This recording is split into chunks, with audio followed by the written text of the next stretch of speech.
Real clarity. It allows those that have got to draw up guidance to be really clear about what that guidance should say.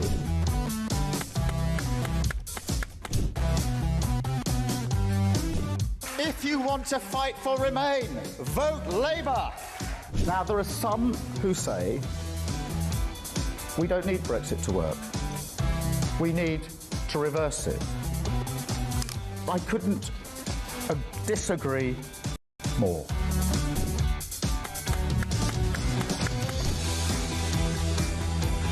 Day after day, there are new allegations of sleaze, of favours, of privileged access. And it's all very well the Prime Minister saying, well, now, well, I'm paying for it. You've decided to repay £6,000 worth of gifts.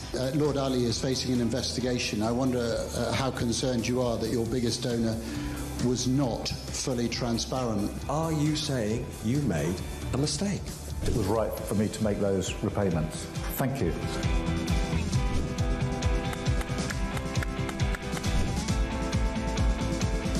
Of course, I wouldn't want Donald Trump round for dinner, but don't underestimate the danger to the world if Trump is re-elected this time around. I'm anti-Trump. I would like to send my warmest congratulations to President Trump on his inauguration as the 47th President of the United States.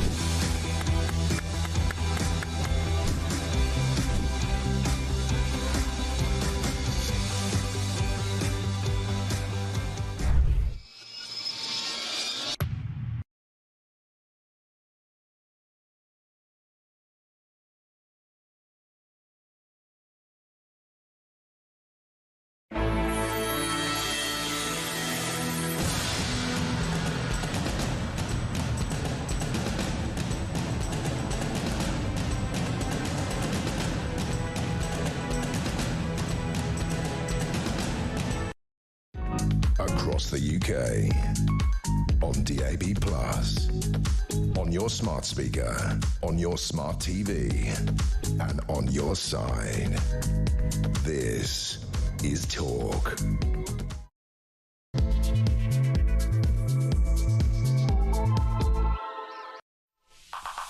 Good morning, this is Talk. I'm Peter Cardwell. Thank you so much for your company. I'm here right through until 1 o'clock today, and there's loads to discuss, including whether we can trust the police and how we trust them again. A huge survey in The Sun on Sunday today talking about people's faith, not just in the police, but also whether crime is out of control. Of the current following crimes, which do you think are currently under control or out of control in the UK? Violent crime, 60% out of control. Knife crime, 74% out of control. Theft, 70% out of control. What do you think? What have your experiences with the police been? We'll talk about that. We'll also speak to the government, get some accountability. Steve Reid, the Environment Secretary, is with us. He wants to change the way water charges happen. We'll talk about that. We'll talk about Ofwat. We'll talk about renationalisation of railways and why it should happen in the water service as well. I think that should happen. Also, what about these Afghan leaks? They keep coming. This time, SAS servicemen, their names have been made public as well. Why can't the government get some control of this?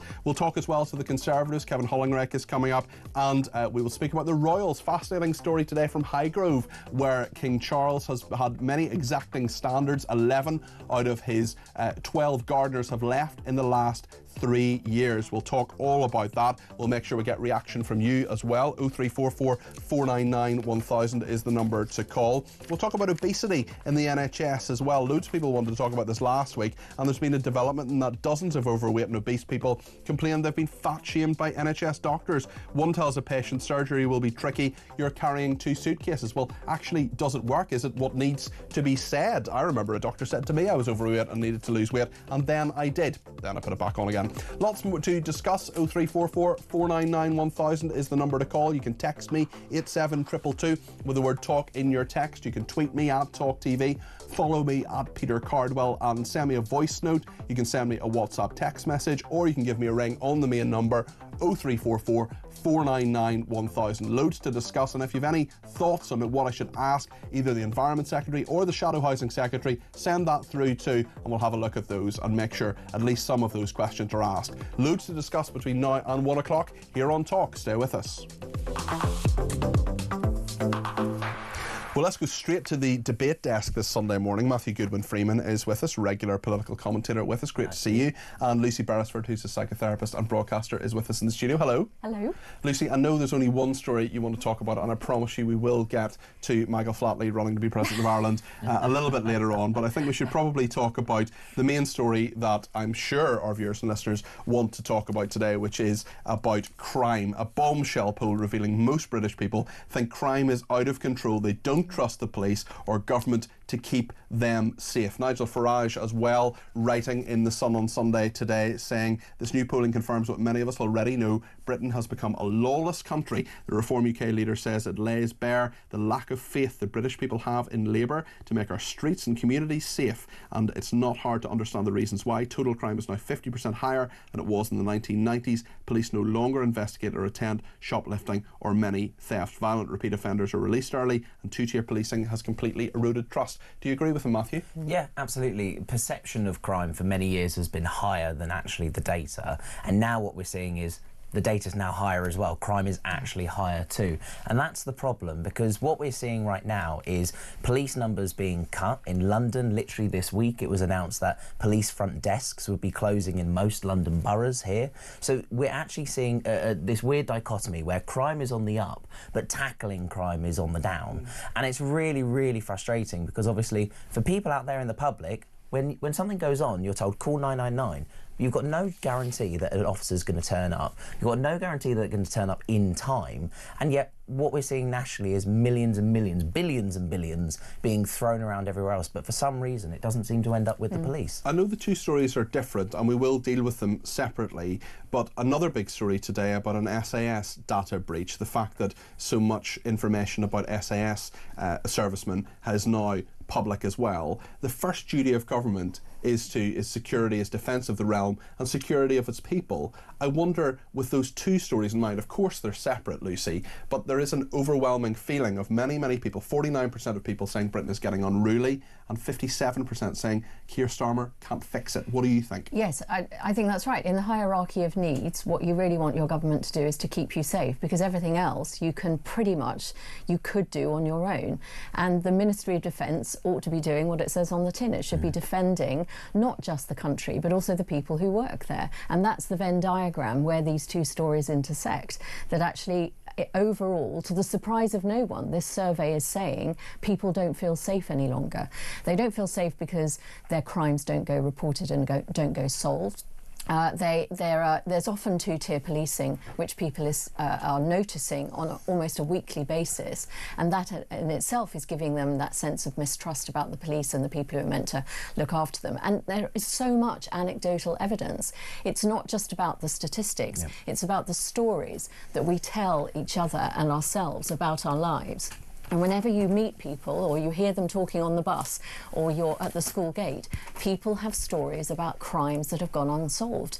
They see people riding on... This is a really basic thing. In the capital, we have a lot of electric bikes, and if you take them without renting them, they click. And all over London at the moment, in the same way as the pandemic backdrop, the noise was motorcycles delivering food. Now the backdrop to life in the centre of London is this click of people who are stealing electric bikes. It's a tiny thing, but it's that... But it does illustrate the wider point, doesn't it? Especially in regard to shoplifting, for example, when junior officers, if you just become a bobby on the beat, bit wet behind the ears, they say, go and sort out some shoplifting. Now shoplifting has been effectively decriminalised. And actually, even in, it's maybe another issue, but it's to do with policing, and there are police officers on the front page, for example, of the Sunday Times today, removing demonstrators from Parliament Square on the third successive weekend of protests backing Palestine action.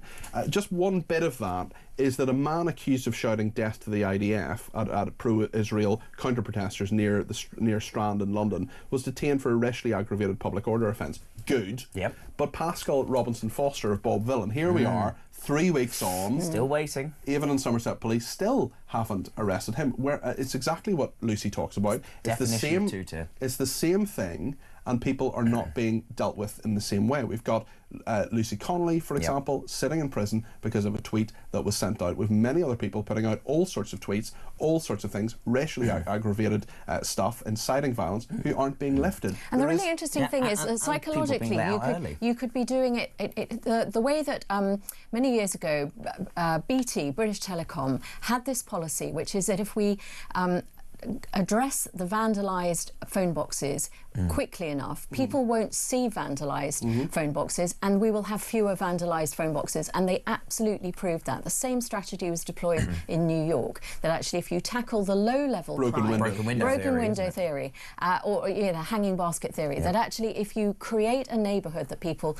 feel safe in, and it looks safe, and that's partly to do with Bobby's on the beat and knowing that you've got someone to go and talk to, people actually change their perception, even if the data doesn't change. But absolutely, as Matthew says, it's not just that people's perception has remained really quite negative, it's that the data has now caught up with that. To put the shoe on the other foot ever so slightly, I do want to say there are brilliant, brilliant police officers out there who do so much, do extra shifts, do everything they can to keep people safe. As a local councillor, I know our local police very, very well in Hatch End, where I'm You're a Conservative councillor. Yeah. So councillor up in Hatch End, and I know our local team very well. But what I see day in, day out is how stretched they are. The fact that they are so stretched. How are they stretched? What do you see? So, for example, in local level teams, you may have one named person that you build a relationship with, 2, 3 at most, and they're expected to be looking after an entire area where actually you probably want a team of 10 is what the public would be perceiving, wanting to see police walking down the street. And the problem we're seeing at the moment is, obviously in London particularly, we've got front desks being closed, coming out and literally announced this week, and that'll be coming out over the next couple of months. We've got the police making cuts, nearly 2,000 police officers being cut in London. And so people out there are saying, how the heck am I going to feel safe if police numbers are being cut when I want to see even more police on the street? Why are the police focusing on really strange things, like whether there are pride colours on the markings of their car? Why are they investigating Great people? Use of taxpayers' money, that. Absolutely. We were burgled. It was pretty obvious what time it was done. There was CCTV footage at a particular halfway house property. The police tried 7 times to get that footage from the halfway house. They were rebuffed every time, and eventually they gave up. And that's not what you want from your police. You need them to be so diligent. I had a fraud expert on here about a month, 6 weeks ago, who told me that he had, actually former police officer, he had assembled a case and said, here is clear fraud, I've done all the work for you, here is a case file, and he was handing it over to the police, and it was a former colleague of his, and he said, how many officers do you think you need? He said, I probably need a detective constable and a couple of uniformed officers on this for the guts of a year, you'll get a conviction out of this. And he said, and the officer said to him, we just don't have the resources for this. It's ridiculous. And there's so many people now who are, people ring in, and please do let us know your experience, 0344 499 1000, where, they've got the Ring doorbell footage. Lots of people have these Ring doorbells. They have the smoking gun. They know, they have the face of the person who has done this. They know there are so many shops as well, with shoplifting, for example, who know the repeat offenders, and so little is ever done. So if you are a criminal, well, why would you not do it? But yeah, it's become easy. People, when they see that they don't get convicted, when they can get away with things, it makes it so much easier to do it again. And what I really want to see, I think this is part of what's come behind this poll. Reform are the only party who are saying at the moment, do you know what, we're going to address this issue. Firstly, addressing that there is an issue, and then secondly, coming up with an idea on how to fix it. I could sit here and defend the Conservative track record as much as anyone Although they wants did me cut to. the numbers. But the point is the main problem. Yeah, absolutely. I'm not going to defend the indefensible. I've always been very, very clear, when something's wrong, that's how it is. This is why I think public are now fed up. They're fed up with Labour in government at the moment. They still aren't going to forgive us for after the last 14 years, and that's why I think reform is now another option. It's a choice for people. The reason why this story is so important is because it just goes to the heart of the one thing that people really judge life on, which is fairness. Am I being treated differently? Do I feel like talking about that? That's right. And any party that's going to seize that narrative, because ultimately, whether it's the general election in 3 or 4 years' time, whether it's the elections in Wales and Scotland next year, local elections, fairness is going to become the real key driver. And I probably sound like a broken record when I say, where is the advantage, where is the reward for doing the right thing. If you get up in the morning, if you pay your taxes, if you go to work, if you obey the law, where is the reward for that? Well, we're just going to put up taxes again in the autumn, you know. Thank you to everybody who has been in touch, including Paul, who says, I saw a video of 3 men with claw hammers smashing in the window of a jewellery shop in broad daylight. No wonder people are annoyed with this. Shame with releasing prisoners early. The cost of society far outweighs the savings. Regarding the MOD data leak as well, Jackie's been in touch and says the government want to introduce digital ID. What could possibly go wrong? It's a very fair point. Very good point. Another person says, where's the coverage of the massacre in Syria? Beheadings, cutting people open alive, people forced to jump off buildings. Where is the coverage? Well, we did cover this in some detail yesterday on the programme. We will, of course, continue to cover it as the programmes go on, and we're absolutely not forgetting that, as a lot of the media is. Dawn in Chancellor says we need to get rid of the 40 police and crime commissioners. Chief constables should be on performance-related pay and have a zero tolerance to crime. Then we might regain confidence in the police, says Dawn in Chancellor. Lots more to discuss on this. Also, Steve Reid, the Environment Secretary, coming up for the government. We'll be back in the debate desk in a second with Matthew and Lucy too. Stay with us here on Talk.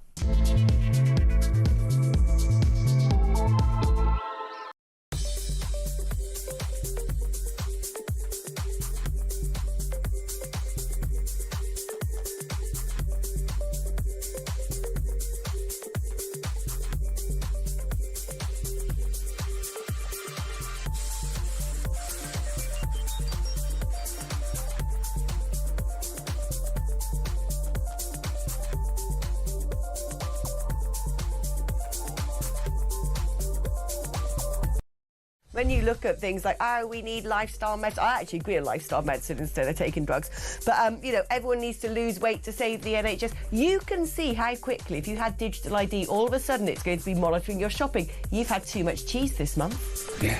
Or you've bought cigarettes and you shouldn't have done. You know, it's going to turn into very quickly, because this always happens inevitably, something like that sort of Communist Party of China social credit system.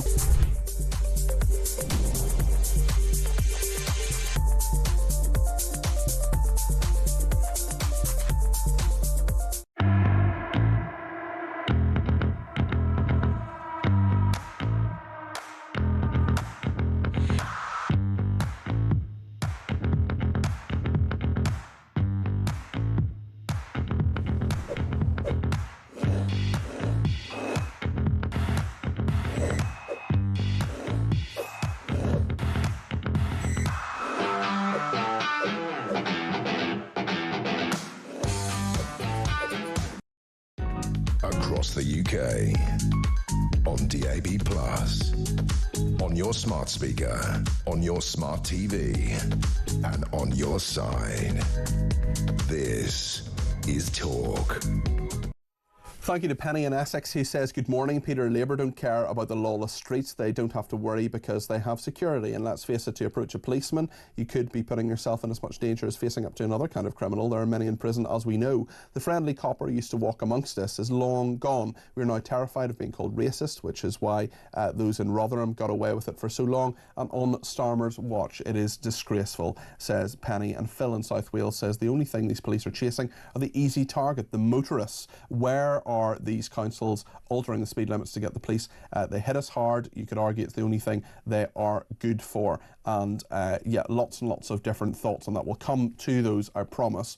I also want to talk a bit about a couple of stories, actually, both in the Mail, in regard to a migrant hotel sex tape scandal. There's been fury as 2 asylum seekers have found filming OnlyFans pornographic videos in their taxpayer-funded room, sparking a major probe.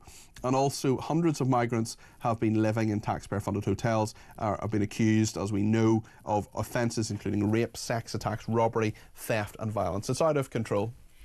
It is totally out of control. I don't want to sound like I am justifying this, but when you have human beings of a certain age, 20s, 30s, 40s, and they're not doing anything else at all, you're not allowing them to work when they come into your country, how are they going to fund their life? And also, you're basically talking about people having sex in a hotel room. Admittedly, they're filming it and hoping to make money from it. But that, people having sex in hotel rooms is not necessarily a shock story. Yes, don't even get me started on the headline of Major Probe. But the point about this is that we are having too many people who are coming into this country that we are funding to stay in hotels. We're giving them benefits. We're giving them the sort of 3 meals a day. And again, back to fairness, there are so many people in this country who don't have access to that, who aren't able to live their lives. And aren't sitting around doing nothing. Yep. And this is the point. There are so many people who don't have 3 meals a day paid for them in hotels, and of course,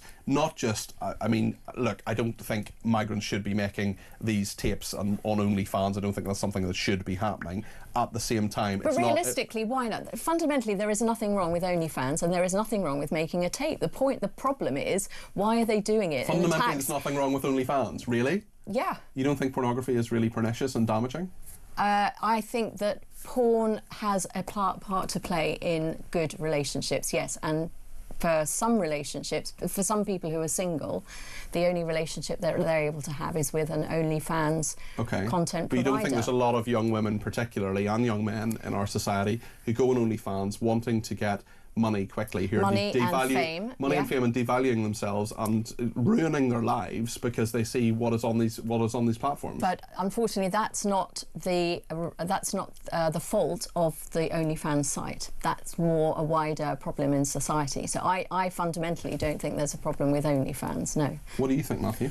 I'm getting fed up of migrants being put up in hotels at taxpayers' expense, getting an allowance, getting money, getting food, and then every scandal we are seeing, this, takeaway drivers, all of these things that we are seeing, how much longer is this going to go on? We can put OnlyFans to one side and certainly the drivers who are breaking the law, but when it comes to things like rape, sex attacks, robbery, theft, violence... And this is what I was going to come on to, being accused of offences including rape, sex attacks, robbery, theft, violence. I mean, how much longer are people going to put up with this? I completely agree with the point about fairness. That is what builds and holds our society together, this perception of fairness. And it is not fair that people, hard-working people, and at least I can define what a working person is. It's someone who puts in some damn effort. They are the ones who get up every single day and they go to work. They work so hard to provide for their families. Some of them have second jobs, third jobs, do things on the weekends as well, just to try and bring up kids and family and give them a better future. And what we see is migrants getting really good quality hotels. I mean, the Metro Hotel is round the corner from the Blackpool Tower. That is not a cheap hotel. If anyone wanted to try and book a holiday there, well, not able to at the moment because it's all taken up with migrants, but you would be paying a pretty penny. So I'm sorry, but people are fed up. I am getting fed up of all of the excuses and everything we are seeing, and this problem is not getting And also, solved. I think one of the things that people are really horrified by now is how many people are coming in who are already criminals or who are actually committing criminal acts. We've got 90 criminal charges that have been brought against migrants staying in just one hotel, including an arson attack on that hotel. So this is a migrant who's being given that free accommodation and who is so furious at the world that he's taking it out on us, on the people who work at the hotel, putting lives at risk. And the idea, I mean, we were talking at the beginning of the show about whether an identity card would be a really good system, but actually quite a lot of people, the polling suggests that fundamentally people would want a sort of identity card system if it meant that the people who are entitled to benefits and the people who are entitled to the good things in life because they've paid their taxes and they've played by the rules, if they get the benefits of that, and the people who have got the accusations of rape and sexual assault, robbery and theft and other violent crimes, that they don't get that. And one particular identity card could solve a lot of that. But that's the problem. People don't trust that that's going to happen. What they think is going to happen is an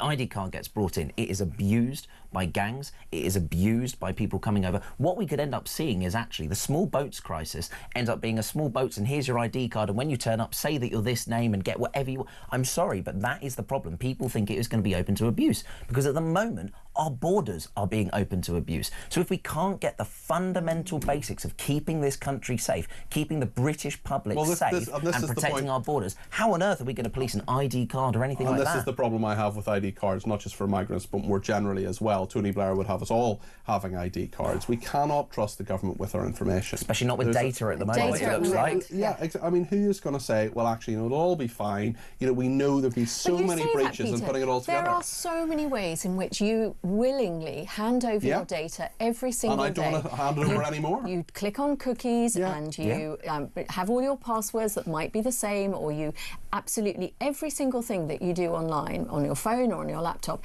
is a data mine. You Google something once, Data's the most valuable. Data is actually the most valuable commodity in the world, more than oil or anything like that. And we're, in a way, I think the argument against identity cards is very specious, simply because willingly we give away that information all day. I just don't want to do it anymore. I just don't want to give you another I think the genie's out of the bottle in that way. I think it's already out there. So why not harness it for good? So my point would be with this thing is that there are specific bits of information. The metadata of an ID card would be all your health records, all your criminal records, all the stuff together, all your employment history, everything, where you live, the whole lot in one place. And that's not something that I willingly want to give up. But I do remember... But it is all in one place, and it's on your phone right now. You've got your NHS app, you've got your bank details. But not in the sense that it can be cross-referenced with one another. It is different. I have a friend, actually, he's quite senior at Facebook, believe it or not. Well, not so much a friend, but someone I know. And I talked to her about 10 years ago and said... Mark. My name, Mark. About 10 years ago, I said, what's the next big thing? What's the next big issue when it comes to the internet? And she just said one word: privacy. Yeah. And she was absolutely right. But to draw on this point, I think the difference is people are happy to click accept cookies or whatever when it gets them that service of, or they want to get a takeaway or whatever.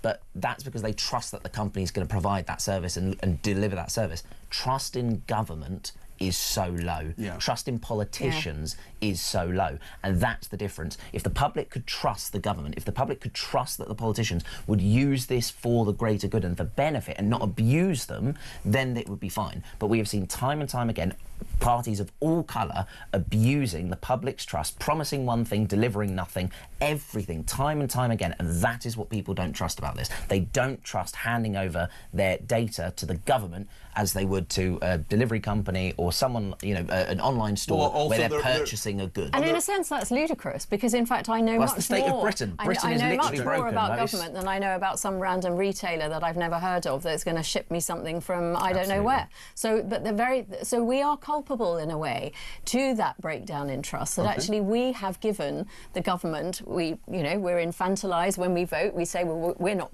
going to be in charge of this, you can be in charge of this. Oh, you haven't done it to my liking. So the way, again, the party that seizes that narrative around trust and fairness, and we're going to listen to you and do what you ask, that's the party that's going to win next time. Thank you to Jane, who says, what happened to the water cannon the police used to disperse the crowds? Maybe they're all in Northern Ireland or in a museum. Another person says, I work for a large non-metropolitan police force. My department that handles 999s and 101 calls and radio operators are being asked to make savings of £1.2 million a year, and that is just our budget. Loads more on this, and indeed changes to water. Our rivers are badly polluted. What is the government going to do about it? We're going to speak in just a second to the Environment Secretary Steve Reid. That's coming up in just a minute here on Talk.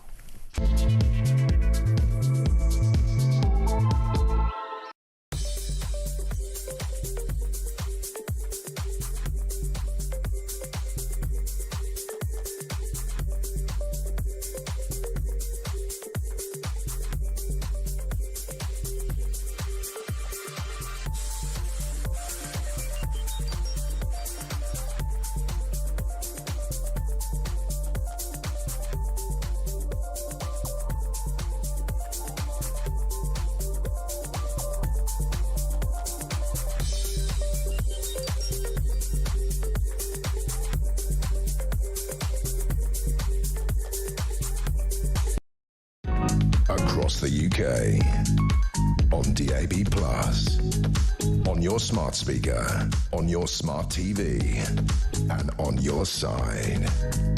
This is Talk. Well, thank you to everybody who has been in touch, including Paul, who says, isn't making an OnlyFans tape and charging to watch it work? And why do we need the money? I should say, of course, that OnlyFans doesn't just have pornographic content as well. There are lots of other ways in which you can put things on OnlyFans, I'm told. Jackie says, well, she's got an idea to her question for Steve Reid that I'm not going to read out because I might read it out in a second. Nigel in Cambridgeshire says, it's really sad. I asked for and received a baseball bat for my 50th birthday just so I have the chance to protect my family. I don't intend to use it, but have been in many threatening situations and no police cover despite reaching out, so I feel I have to. It really sucks, says Nigel. And Andrew says the invention of police and crime commissioners politicising the police force, hence all the top brass of the police force are political wannabes. The only way to get police back to doing their job properly is to abolish these commissioners. I'm going to speak to Elliot in Bushy. Elliot, I'm just going to pre-apologise to you. If I've got to go to Steve Reid from the government, I may need to cut this short, but let's see if we can have a decent conversation before that happens. Thanks for the call on 0344 499 1000. What do you make of what we've been discussing this morning? Elliot, what would you like to say? Elliot, are you here? You with us? Yes, can you hear me? Yes, I can. Go ahead, Elliot. Well, I agree with a lot of what your colleagues have said, but your guest, the lady, I don't know her name, apologies. Lucy Beresford. There's a point she's wrong on. Look, these migrants, look, you can do what you want in the privacy of your own home. And if you want to have sex in your own home, that's your business. But these migrants are doing that, and it's not their home. I don't care, we don't care, if they're playing tiddlywinks, a game of chess, or having sex. The point is that they are here illegally and on our taxpayers' money, and that's the issue.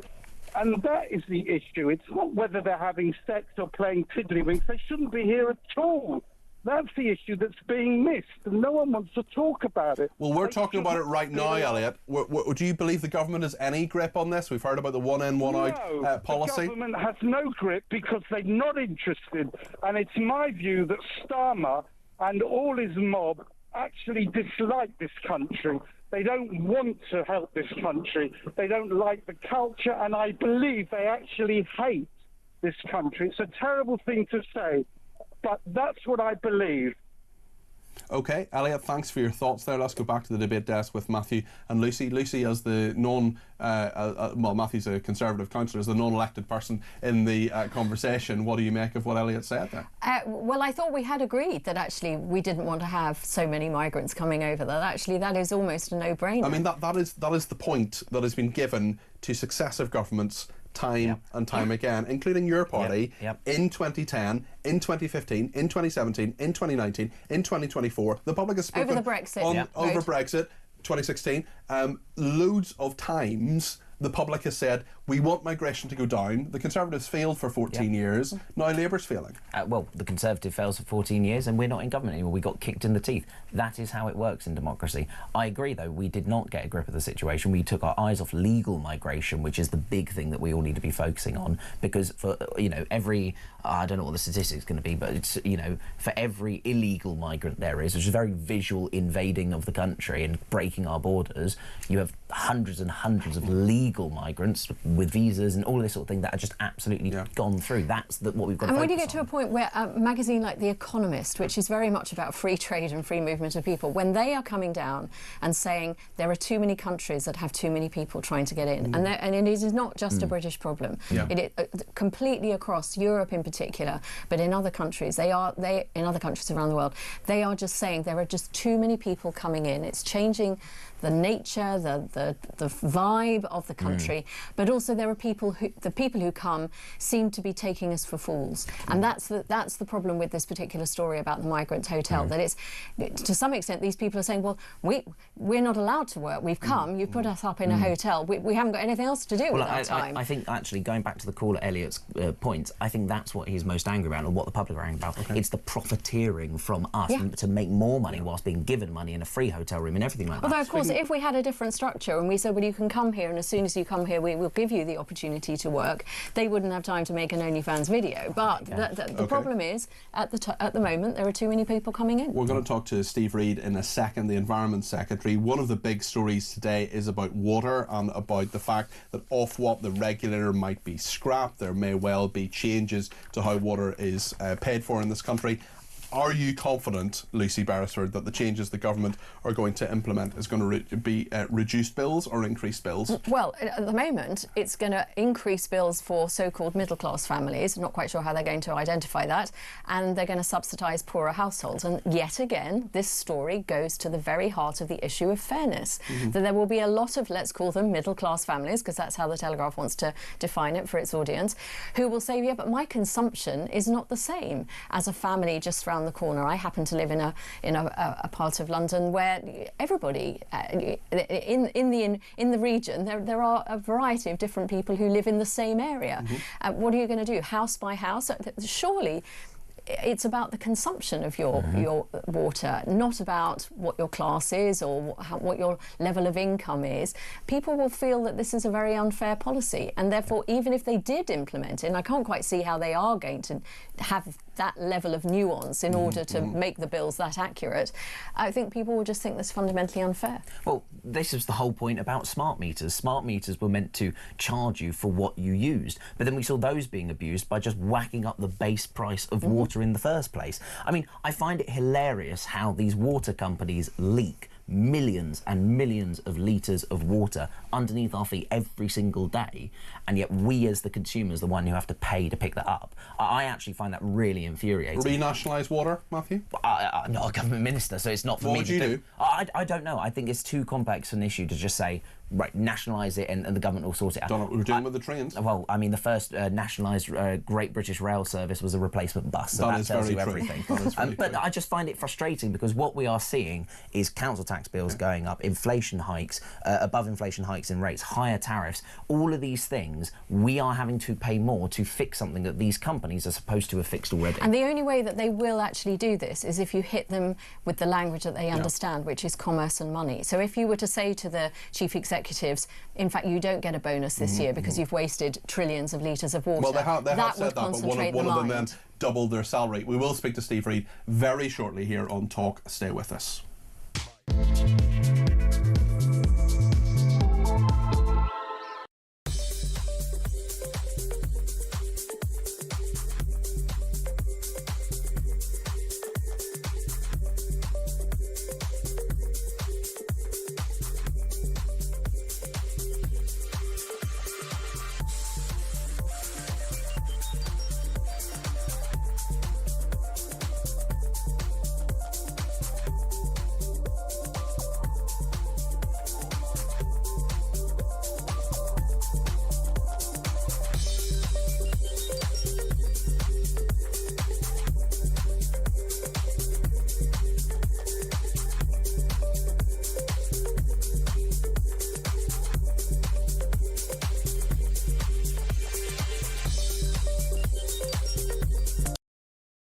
So far this year, hundreds have appeared in court charged with criminal offences including rape, robbery and grievous bodily harm.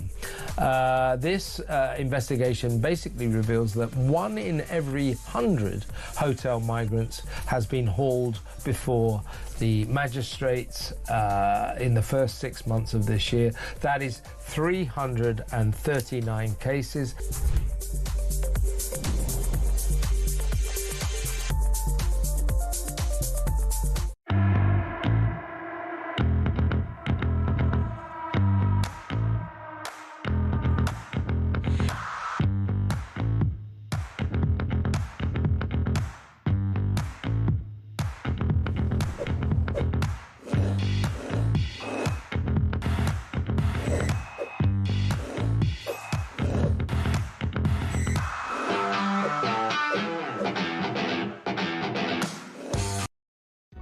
Across the UK, on DAB+, on your smart speaker, on your smart TV, and on your side. This is Talk. Steve Reid, the Environment Secretary, joins me now. Steve, good morning. Good morning, Peter. Good to be with you. Steve, you have a raft of changes that you've announced today. We're also expecting a big report tomorrow on water in this country, of what may be abolished in the next few days. I think the detail of this is certainly of interest to our viewers and listeners, but the question they will have at the end of it is, with what the government is implementing in regard to our water, will we have lower bills at the end of it? Well, one of the reasons we're making these changes is we need to stop the kind of bill hikes that we saw last year. But I mean, I'm sure you know, and your viewers and listeners will know, our water system is completely broken. You only have to look at the state of sewage at record levels in our rivers, lakes and seas up and down the country. So we've already taken steps to start fixing that. We're resetting the system by giving the regulator the power they need to ban those undeserved multi-million-pound bonuses that the water bosses were paying themselves, and increasing penalties, including jail sentences for certain types of offending. Are water bosses really going to go to jail, Steve Reid? Are water bosses really going to go to jail? So really? They will if they breach the new laws that we brought in. We rebuild. I mean, the sewage is happening because our sewage pipes are so old and falling apart. So we've secured £104 billion of private sector investment. That's the biggest investment in history in our water sector, to upgrade and repair the broken sewage pipes and the leaking water pipes. And then, as you say, tomorrow we're going to have this root and branch reform announced about the rules that govern the water sector, so that we can have a revolution in our water sector and stop the failures of the past ever happening again. All of that together means that I can stand here and say that over 5 years we will cut sewage pollution from the water companies in half over 5 years, on our way to a decade of national renewal where we restore all of our rivers, lakes and seas to good health. I mean, that is more than doubled in the last 5 years. You wouldn't even be getting it back to the level it was previously. I wonder, with your government talking about and indeed implementing a policy of renationalisation of the railways, some people will say that works, some people say that's just ideology. I just wonder whether the time has come to renationalise the water industry. Well, I mean, first of all, Scotland has a nationalised water company, and pollution in Scotland is worse than in England, not better. So of itself, it doesn't fix the problem. But it would also, you'd have to buy out the current owners. That would cost £100 billion. That's money you'd have to take away from our National Health Service or our schools to give to the people who own the companies responsible for the pollution. I don't think that makes any sense. It would also take years to unpick the current model of ownership, and during that period there would be no new investment into our sewage system, so pollution in our water would get worse. So if we were to go set about nationalising it, first of all, we don't know that doing that would even improve it, because it hasn't done in Scotland. It would take years, during which time sewage pollution would get even worse, and we'd have to strip money out of the National Health Service to give it to the water company owners. Okay. None of that makes sense. So what I'm doing is fixing the rules that allowed the water companies to get away with the kind of pollution we've seen. By tightening those rules and by strengthening sanctions and sentences on them, we have a path to cleaning up our rivers in the fastest possible time. A lot of our viewers and listeners have got in touch this morning. They're very worried about crime in this country, and there is a very large survey in The Sun on Sunday today saying that violent crime is out of control, 60% of people. Knife crime, 74% of people say it's out of control, and 57% of people don't think that Keir Starmer can fix it. When asked, do you think Britain is becoming a lawless country, 49% of people said yes. What would you say to them, Steve Reid? Yeah, well, we can fix this. You know, whenever there is a problem that is made by governments, governments can fix it. The previous government didn't have enough police on the streets. We're putting 13,000 officers back on the streets. The previous government ran out of prison places. So we're now embarking on the biggest building of prisons since the Victorian era. So it will be possible, with those additional police, to catch people that are doing the offending, and then there will be the prison places to put them if they deserve a custodial sentence. I completely understand why people feel so let down about crime. I feel exactly the same way, but this government is taking the steps with more police and more prison places to tackle that problem. In terms of crime, one of the crimes and one group of people who are committing many crimes are migrants who are coming. We get statistics day after day about illegal immigrants coming to this country, some of them at least causing and committing crimes. Jane has been in touch and says, my question to Steve Reid is, with the security emergency happening every day in the Channel, how can MPs go to recess protecting the UK borders? It has got worse since last July. It doesn't wash blaming the Tories for everything. I wonder in this answer whether you can get through it without blaming the Tories for the last 14 years. Let's just take that as read. Well, what is Labour going to do about it? Wherever that offending is happening, it needs to be investigated, and then the individuals responsible need to be punished wherever that is happening. So absolutely, those additional police that we're bringing in will help to tackle that particular problem. But we've also returned, in the last year, 30,000 individuals who came here but have no right. Most of them are voluntary returns, though, aren't they? They're mostly voluntary returns, aren't they? That's the biggest amount of people that we've been returning, much bigger than was happening previously. But they're mostly voluntary returns, aren't they, Steve? That they wanted to see. It's what we're seeing. We've just agreed a one-in, one-out deal with France. That didn't exist before. So people who are coming over here illegally, it's starting as a pilot. The intention is to expand it. If you arrive here illegally, then you will be sent back. You'll only be allowed to come in if you come in through a legal route, and you're the kind of person that we have accepted as part of our immigration policy, that we want to be coming in to this country. We've just agreed this week a deal with Germany as well, where a lot of the boats that they've been using to come across the Channel have been manufactured and stored. We've agreed a deal with Germany to tackle at source the supply of those boats. This is an international problem. These individuals are coming right across Europe through France and through Germany. You have to tackle it by working internationally with our partners across the Channel. In the last few weeks, we've put those deals in place so we can stop people coming across in those boats, smash the gangs who are responsible for bringing them in, and return people who have come here and have no right to be here. But there is still a huge incentive, is there not, to come to this country? Because at the moment, anyway, people are receiving meals, accommodation, benefits. They're getting a life in this country that they don't get in other countries as well. You're not stopping. You say you want to close some hotels, but there's lots of evidence to say that the Home Office, for example, is putting those people into private accommodation, and that is putting a huge pressure on that system. Well, we've cut the costs of the hotel accommodation by 30% in just a year. That is a step forward. And as I just said, those deals that we've done with the French and now with the Germans are intended to stop the smuggler gangs who are bringing the people here. Well, the incentive's still there, Steve Reid, isn't it? What are you going to do about the incentive? Well, how are you going to deter people? No.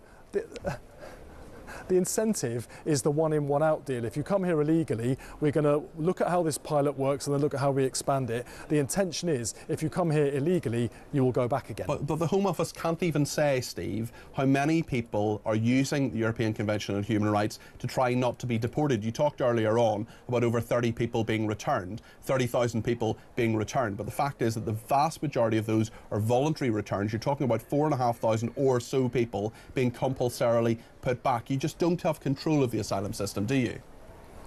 Well, we need to make sure that legislation is being applied appropriately, and the Justice Secretary Shabana Mahmood said she's going to look at that. But we're closing the incentives to come here with this pilot for one-in, one-out. That means if you come here illegally, you will be sent back. That gives people an incentive to only pursue legal routes, and if you have no entitlement to be here, you won't be let in. That is the right way to do this. It's not a simple problem. There are international supply routes run by these gangs that are shipping people across Europe to the Channel and then into the UK. You have to work internationally to smash the gangs, which is what we're doing. You have to remove the incentives for people to come here illegally, which is what we're doing. You have to reduce the amount of people who are able to stay in hotels at the taxpayers' expense. That is what we're doing. You can't, unfortunately, do all of that, fix all of those problems in 1 year, but those are huge strides forward compared to where we were a year ago. There are a lot of people wondering whether we can trust the government and indeed the Ministry of Defence when it comes to these data breaches, things being in the public domain that shouldn't be. I know a lot of that happened under the Conservative government. Certainly the injunctions and super injunctions were applied for under the Conservative government, but for a year Parliament wasn't told about it under your watch. We know as well that the Intelligence and Security Committee are very annoyed about this. The first duty of government is to protect the country and indeed to protect that information. But time and time again, it's been shown, further revelations in the Sunday Times today, that the Ministry of Defence, the Army, cannot be trusted with private information, which could cost lives. Yep. Well, I completely understand the concerns, and you're right. The previous government has questions to answer about this super injunction. After the election, the incoming Defence Secretary, John Healey, within weeks commissioned a review of this, of what happened. We've just had the outcome of that. It showed that the risk level was far lower, and therefore the super injunction has been lifted, and that's why we're able to speak about it right now. Now, the select committees operating in the House of Commons, cross-party select committees, they do their work under the public gaze, public scrutiny as well.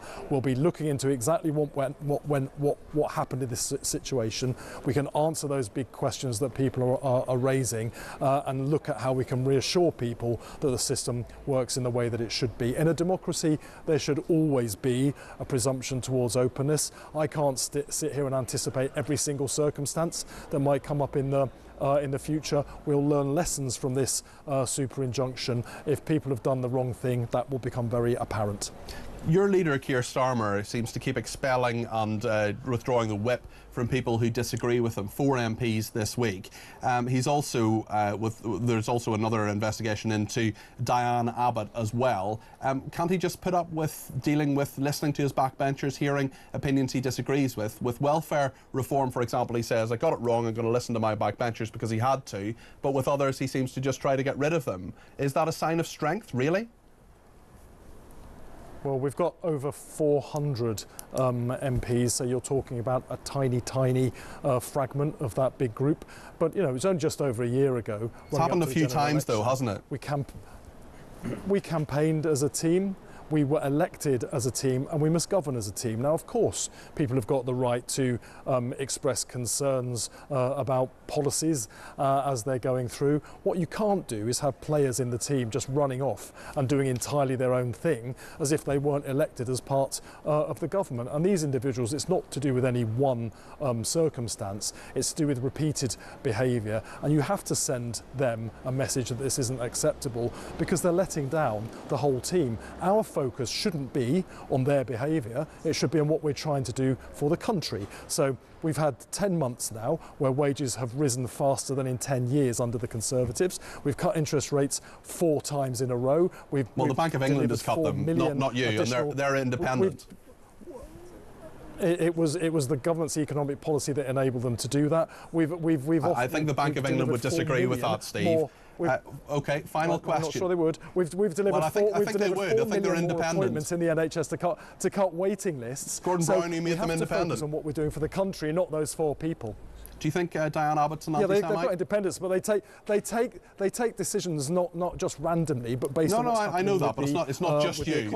By stabilising the economy, we create the circumstances in which interest rates get cut. It's not divorced from what government's doing. When things go under the Conservatives. So when things go right, hold on, Steve.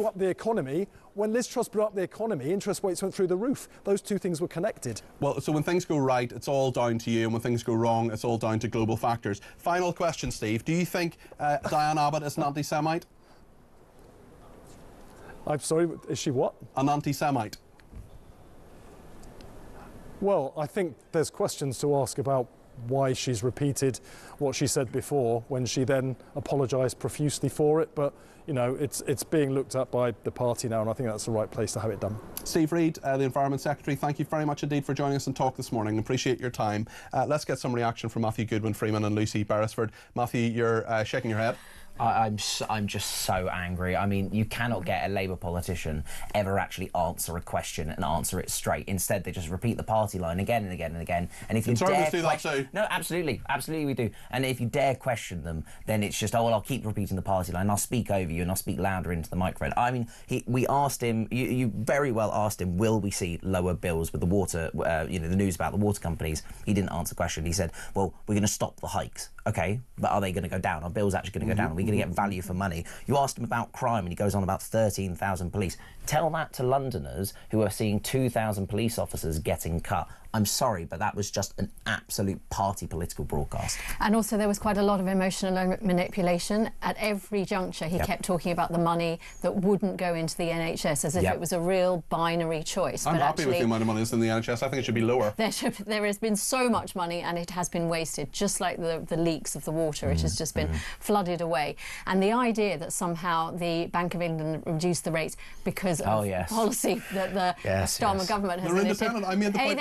It was Gordon Brown who made them independent. But really importantly, they did it specifically because they were really worried that the economy was overheating because of the missteps that Rachel Reeves took in the autumn budget with the national insurance contributions to the to businesses. So that it's almost like he doesn't know what he's talking about. Well, Kevin Hollingrake has done a little switcheroo with Steve Reid. Let's hope they've sterilised the earpiece. Kevin, you're very welcome to the programme. He is the Shadow Housing Secretary. Kevin, you're very welcome. Hello. Thank you. Morning, Peter. Hello. Hello there. Kevin, we were told this week that you have submitted 2,205 written questions to the government in the last year, costing the taxpayer £350,000. First of all, is that true? And second of all, is it worth the money? Well, it's true that we've submitted more questions than any other person in Parliament. It's total nonsense to say it's cost £360,000. No more civil servants were employed to pay for answering those questions, but we don't apologise to anybody for asking questions of this terrible government, particularly when we're highlighting things like their plans for a Chinese super embassy, which will be a spy hub in central London, or the fact that Angela Rayner's civil servants are only required to work less than 3 days a week in the office in various different parts of her department. All these things we have found out. And the point is about all this, if you don't find out this stuff, if you don't ask these kind of questions, this government would spend money left, right and centre. So overall, a massive net saving by the work that we're doing. Plenty of questions we should ask you as well, especially about your governmental record. Another inquiry now after the SAS has identified identities have been leaked online. The MOD is not covering itself in glory. It was a number of your ministers, Grant Shapps, Sir Ben Wallace and others, who presided over a cover-up. Surely they have many questions to answer over what has happened at the Ministry of Defence and what has been revealed this week and what Parliament wasn't told. Well, of course they have questions to answer, which is why they've come out in the media this week and answered them.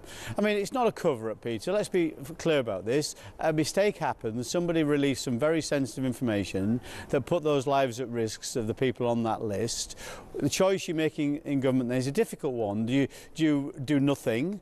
Or do you protect those names through some kind of super injunction as we had to put in place? It's fine to protect them for a short time. It's fine to protect them for a short time, and I am probably alone in the presenters of this station who thinks that an injunction actually should have been imposed for a few months. But the fact is this has gone on for years. Nobody mentioned it. They thought they weren't going to be found out, and now all of this has come to the public's attention. Parliament wasn't told. The public weren't told. This is billions of pounds of public money, admittedly because of a terrible, terrible, terrible error that was made, but there's no accountability for it, and now you're out of office. I don't think that's right at all about accountability. You've got accountability happening right now as we speak. And the reality is, when Labour took office, neither Grant Shapps nor Ben Wallace is an MP anymore. Where's the accountability there? Well, they can obviously come on and defend what they did, and I think what I read, they did the right thing by those individuals affected. There's no sanction. Well, first, there shouldn't be a sanction without proving guilt, could they? And at this point in time, I don't think they're guilty of doing anything wrong. They did what they thought was the right thing. Lots of people do what they think is the right thing. Do you believe their course of action was correct, that they kept even the Intelligence and Security Committee, people who've signed the Official Secrets Act, uninformed about all of this? Well, those are judgments they make. I don't have the entire detail on this, but I trust. Well, we know they didn't tell the ISC. We know they didn't tell them. Well, that's a judgment they've got to make. These are difficult judgments, and I'm sure there are good reasons why they didn't. OK. I want to talk about crime in this country, because the Sun on Sunday has a fascinating and very worrying survey saying that Britain is becoming a lawless country. 49% of people think that. They think Britain's getting unruly. Knife crime, is it out of control? 74% of people saying yes. Violent crime out of control, 60%. Theft, 70%. This hasn't just happened in the last year, has it? No, and I'm concerned about many of those things too, which is why we put 20,000 more policemen on our streets, and we cut street crime naturally by 50%. Took a lot of officers off the street too. Well, I mean, as I say, we put 20,000 more officers on the street. That's what Boris Johnson did, which I completely supported. It's right to say there were some reductions in earlier parliaments, which I thought was a mistake. No, I'm concerned about this too. We need to see more police presence. We also need to tackle lots of different things which are seen as a disintegration in our society, whether it's rough sleeping or fare dodging or shoplifting, all these kind of things. And certainly some work in my department right now, in my role as Shadow Community Secretary, to see what we would do to tackle these issues in a future parliament, because they need tackling. We need to make sure there is more respect on our streets. We need to make sure there's less litter, less crime. All these things are of course a concern, and we need to make sure we have a proper plan to tackle all that. So what would your plan be to tackle that? What would your plan be? Would you put even more police on the streets? Would you allocate money for it? Because a lot of people feel there just is a lack of policy from the Conservatives at the moment, that you're flailing around without a plan. I don't think that's right at all. We will have a plan for that. We're working on that right now. What Kemi Badenoch has asked us to do is instead of getting into government where with some unthought through plans or untested plans, we want to get all these things right before we announce policies. Otherwise you'll get what you've got from the Labour government, which is U-turn after U-turn and policies that just can't be executed. So that's what we're doing now, the hard work of going out and speaking to people, whether it be with our police forces or local authorities, all these people, to make sure we're getting the right kind of policies in place.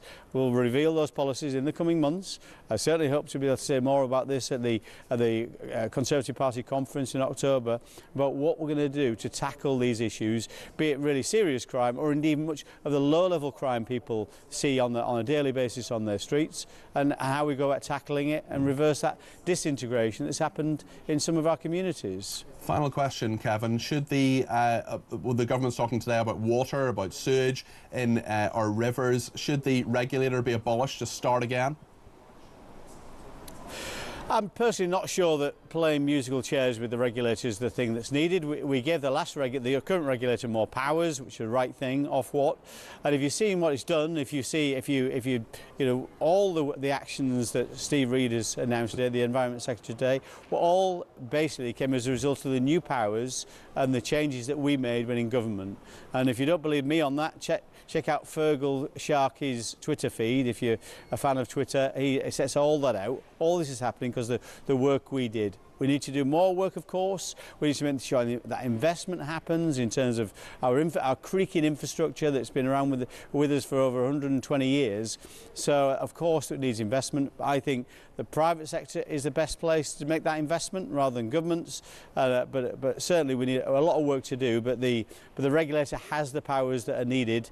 Let's see what the recommendations are tomorrow in this new report that's coming out on the regulator. OK, Kevin Hollingreich, thank you very much indeed for joining us on Talk this morning. Appreciate your time. That's Kevin Hollingreich, the Shadow Housing Secretary. Lots to discuss within that. What did you think of what those two front benchers said? Kevin Hollingreich there, the Shadow Housing Secretary, and of course we heard from the Environment Secretary, Steve Reid, as well. We're going to go back to the debate desk briefly after the break, after the news, to find out what Lucy and Matthew think. But what do you think? 0344 499 1000. Plenty to discuss between now and 1 o'clock here on Talk.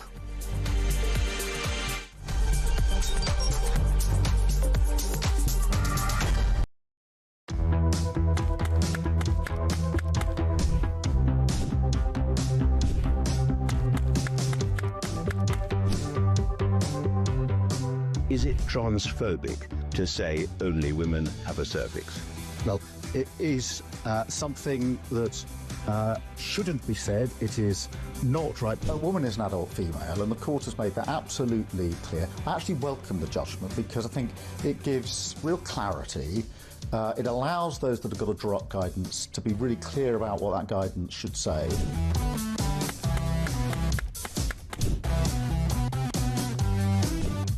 If you want to fight for Remain, vote Labour. Now, there are some who say we don't need Brexit to work. We need to reverse it. I couldn't disagree more.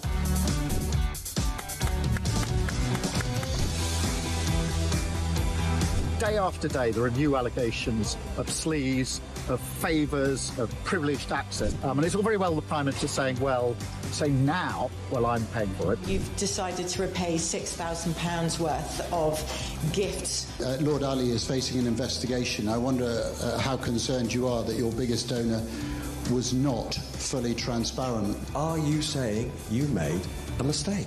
It was right for me to make those repayments. Thank you.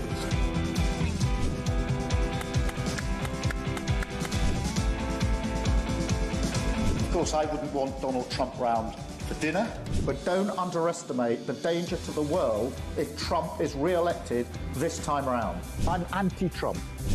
I would like to send my warmest congratulations to President Trump on his inauguration as the 47th President of the United States.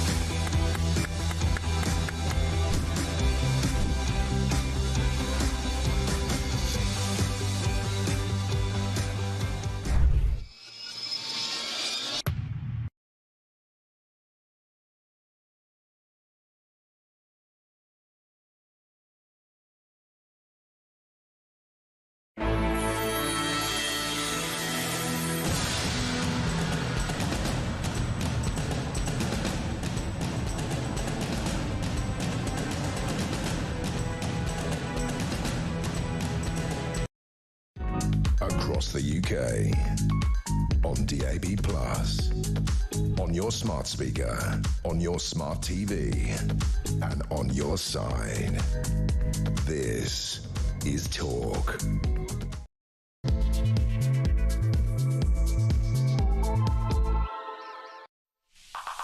Good morning, this is Talk. I'm Peter Cardwell. Loads to discuss between now and 1 o'clock. I don't know about you, but it felt like the last hour was about 5 minutes. Loads to discuss. We're actually very kindly, Matthew Goodwin-Freeman and Lucy Beresford have stayed on for another few minutes. We'll get their reaction to those interviews with Steve Reid and Kevin Hollingrake, the politicians, in just a second. We'll also talk this hour to you about crime. Lots of people getting in touch about that and their experience of it. Many people as well talking about the migration issues. We'll talk about that. Earlier this week as well, I spoke to two Israeli hostages, Aviva and Keith Siegel, man and wife. They were kidnapped on the 7th of October by Hamas terrorists. Aviva was held for 51 days and Keith was held for 484 days. They're in London this week. I spoke to them. We'll be hearing that interview as well and getting your reaction to the crime story. Peter Blexley is going to be here a little bit later on as well for that. The Royals, fascinating story this week about King Charles as well, who has been firing his gardeners. 11 out of 12 of them have left. Is he just a bit of a diva? We'll talk about that. I want your views as well. 0344 499 1000 is the number to call. You can text me 87222 with the word talk in your text. You can tweet me at talkTV. Follow me at Peter Cardwell, and you can send me a voice note, a WhatsApp text message, or indeed give me a ring on the main number 0344 499 1000. Loads to discuss between now and 1 o'clock. Stay with us here on Talk. Well, Matthew Goodwin-Freeman, who's a political commentator and Conservative councillor, and Lucy Beresford, the psychotherapist and broadcaster, are still with me for an extended debate desk. Thank you so much for your indulgence today. Lucy, your thought on those two interviews, please.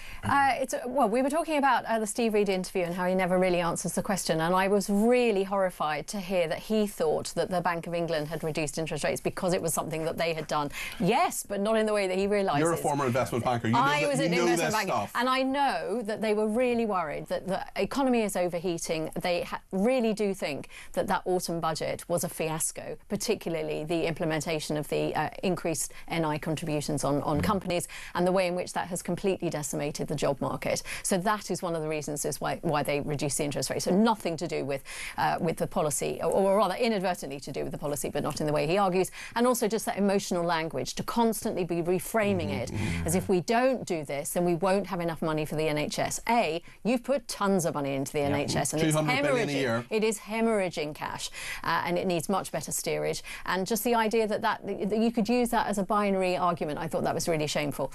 Kevin Hollingworth's got a slightly trickier position. He's been in, the party was in power for 14 years, and there were quite a few things that they maybe did or didn't do, and he was very clear that there were some personal decisions taken by perhaps Ben Wallace or Grant Shapps around, for example, that data breach. But the opposition's role is to hold the government to account, and I think he was very fair in his opening reply to you that actually he's not embarrassed about the number of questions that they've been submitting and the number of civil servants that they've had working on some of these questions, because that is entirely what their job is. And it's their job as civil servants to answer those questions as well. Matthew, what did you make of the interviews? Well, I think Lucy was spot on there. Steve Reid couldn't answer a question, just wanted to repeat the party line again and again and again. Literally, you asked him, will we get bills cut? And he started talking about, well, we'll stop the hikes, but never said, yes, bills will come down. That's the frustration. It was actually quite refreshing to see Kevin come on and actually start, saying we're building up our policies, we're going to be announcing stuff over the coming months, we're thinking this through, and we're not going to just knee-jerk reaction and announce policies as well. And I completely agree. It is a Member of Parliament's job to, do the best for their constituents, and obviously him in a shadow portfolio role as well, to do the best for the country, and holding the government to account by submitting written questions, by standing in debates, by doing these jobs as a Member of Parliament and a shadow cabinet minister. That's what you're there to do. If politicians weren't doing that, people would be angry. So the number that has been come up with, the number of hours it's taken to answer these questions, well, frankly, those civil servants are getting paid anyway. I don't think any of us have any sympathy for them being told to do your job. Nicola in Norfolk says Steve Reid says migrant hotels will be closed, but conveniently forgets to mention that those inhabitants will be moved out to housing instead. Well, certainly that is something I put to him, but a very good point there, Nicola. Surely a more appealing incentive is to come together with all the free healthcare and other handouts they receive. When are those incentives going to be withdrawn? The only positive thing about this interview was that he actually referred to illegal migrants rather than the gaslighting reference to irregular migrants, says Nicola in Norfolk. That is something, of course, that Keir Starmer has mentioned a number of times. Roger in Berry says Steve Reid parrots the government line of smash the gangs, but after the lifting of the super injunction this week, it looks more and more to me as if the government are the gangs, says Roger in Berry. My goodness, that is a very strong opinion there, and thank you for it. Just before you guys go, there was a message that had come in that I wanted to put to you, Lucy, about the porn argument and OnlyFans we were talking about a little bit earlier on. I don't want to be a purist here. I don't want to say I'm holier than thou. I would not like you to look at my internet history over the years. I'll just be honest about that.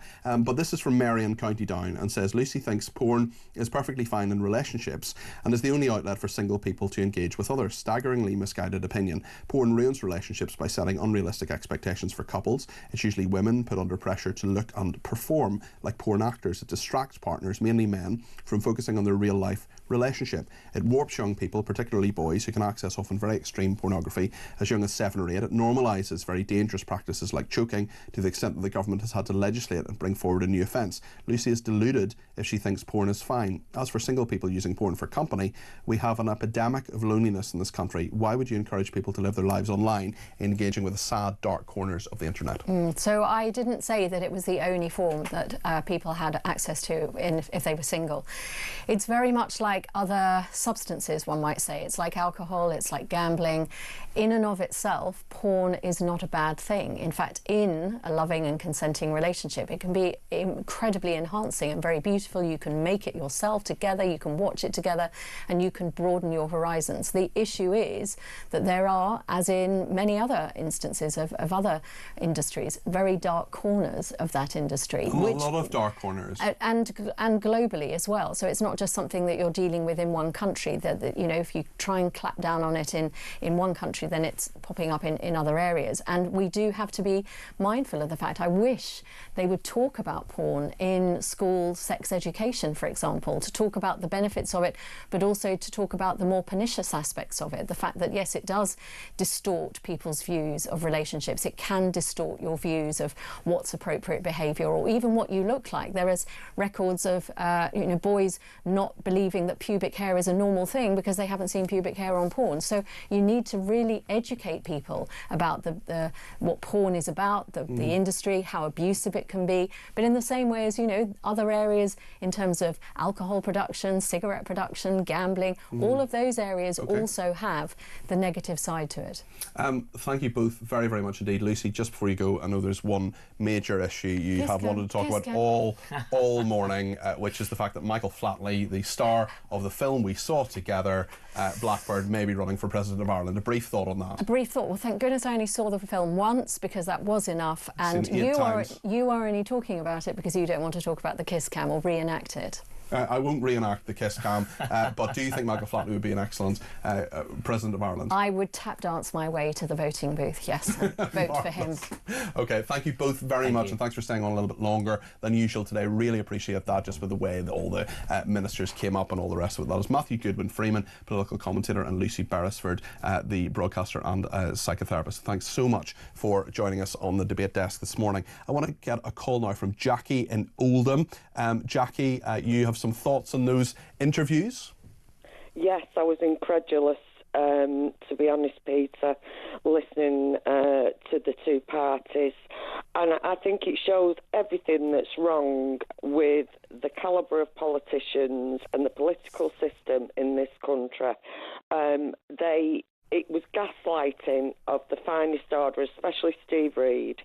Why do you think it was gaslighting? What was it he said that you thought was gaslighting? Because he's taken us for fools over the migration. He says the one in, one out policy will be a deterrent and smash the gangs. I mean, when you've got 1,000 people coming in a day and you can only send back 50 a week, I mean, don't treat us as fools. Yeah. Please don't treat us as fools. And this is what is happening, because it's like this moral superiority that we're stupid and that we can't work out what, you know, the deception and the distraction that they're trying to achieve, so that they're not held to account. And when you do hold them to account, they have the tendency that they blame everybody else except for taking responsibility. Like, for instance, when Steve Reid talked about the same line, we've deported 30,000 criminals. As you pointed out, 6,000 of them were the ones... Yeah, less than that, about 4,500. But Jackie, he wouldn't even concede that point. He had, at no point did he say, yeah, Peter, you're right, actually, 4,500 of them are compulsory removals. They just ignore it. They just ignore that point, which is a factual point. Exactly. And it's because... do you know what it feels like to me at the moment, Peter? It feels a bit like a feudal system where you've got the barons that dictate to the peasants, they tax the peasants to the hilt, and they have contempt and disdain for the public. Wow. And that's what it feels like. We have allowed politicians to become celebrities, to get so much, and we are the ones that are paying the price. There's no accountability, like the water companies. Why is it taken 120 years for investment to go into infrastructure? Yeah. They've not been doing the job. We haven't built a major reservoir in this country since 1992. And they've been selling them off and all for building for houses. I mean, what sort of responsible government does this? The state doesn't work. Nothing works, and you know, people are being penalised for their incompetence, and the social contract is broken. It is broken. Jackie, I think a load of people agree with you. I am certainly one of them. Thank you for your call this morning. That's Jackie in Oldham there. If you want to get on the air like Jackie, tell us what's on the tip of your tongue. Tell us what you think of what the politicians have been saying, about what Lucy and Matthew and what I've been saying. Whether you agree with us, think we're talking absolute nonsense, whatever it is, let me know your thoughts. 0344 499 1000. Lots to discuss here on Talk. Stay with us.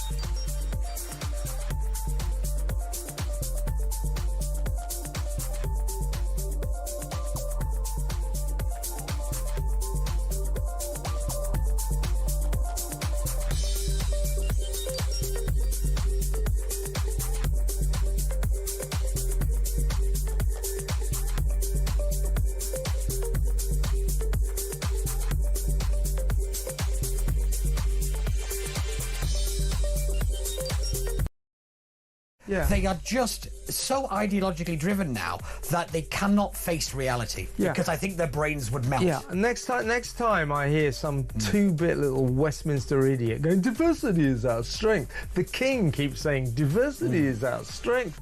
Tell that to the poor little 15-year-old girl who got raped round the back of a pub in Falkirk by a guy who just arrived in a small boat.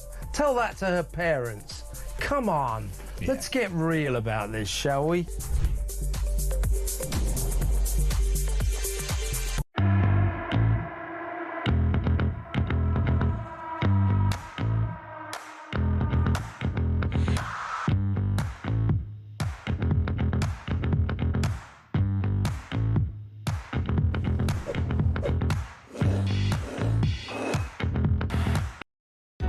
Across the UK, on DAB+, on your smart speaker, on your smart TV, and on your side.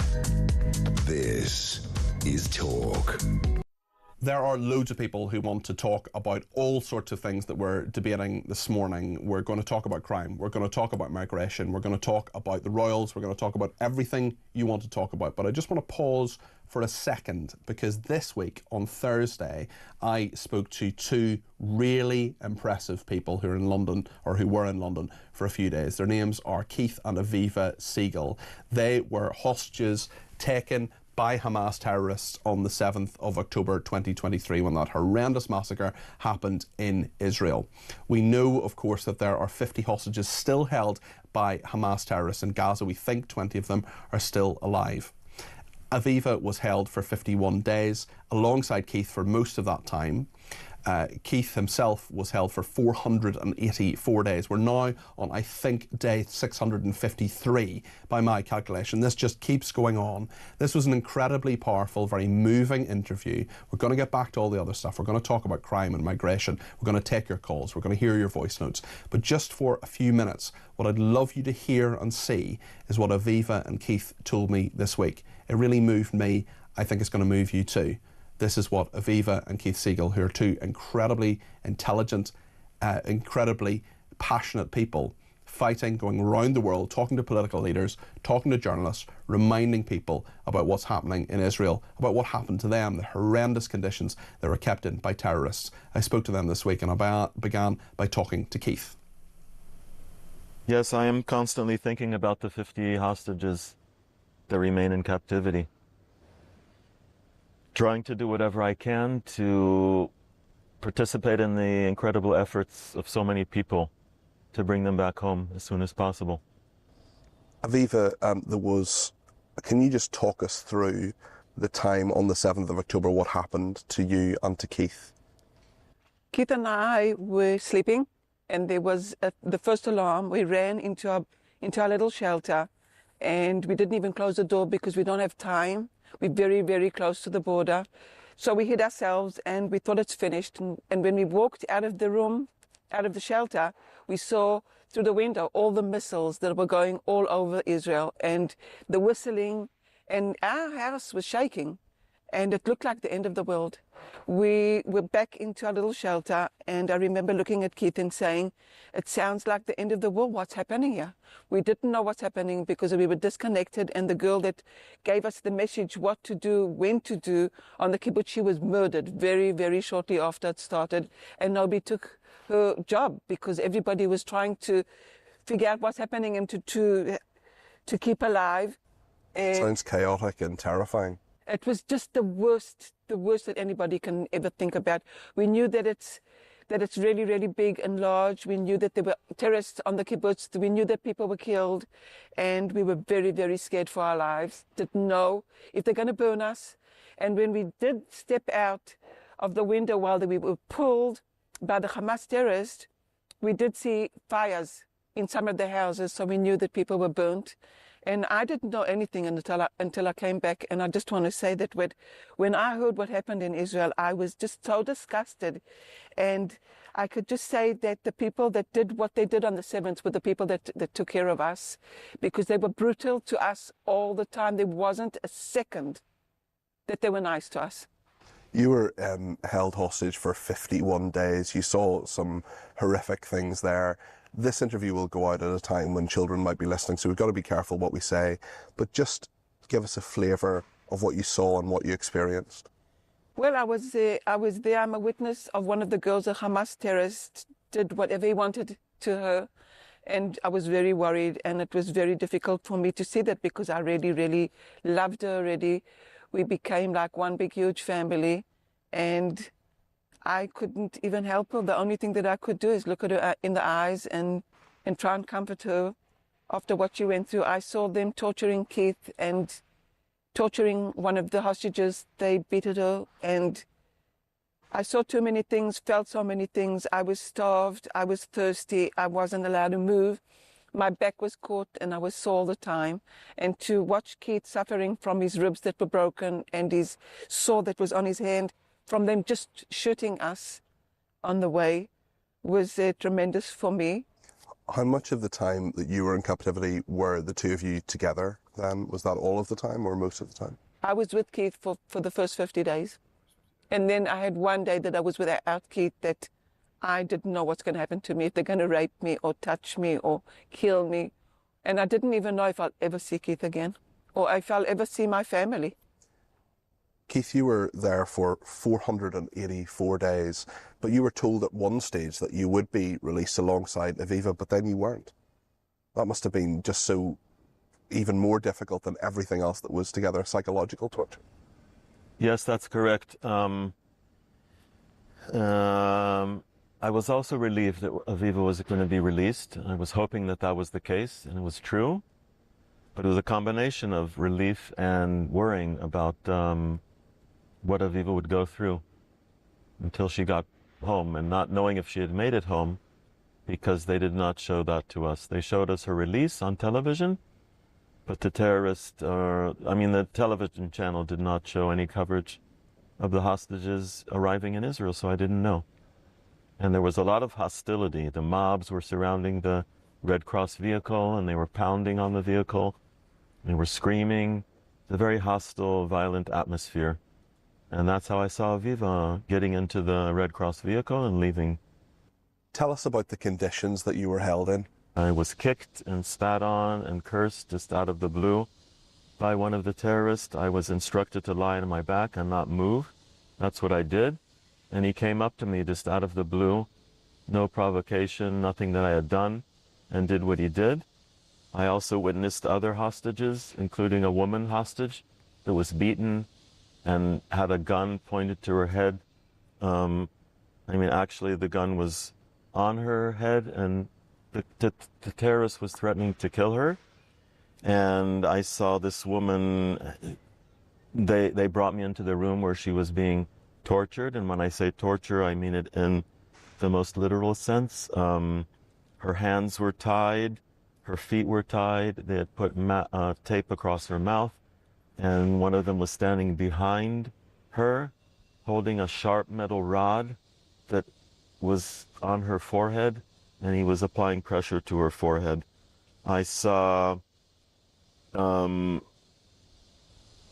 I witnessed torture of, I witnessed violence and verbal abuse and physical abuse, sexual abuse of women, and I personally experienced sexual abuse, and I also saw other hostages experiencing that.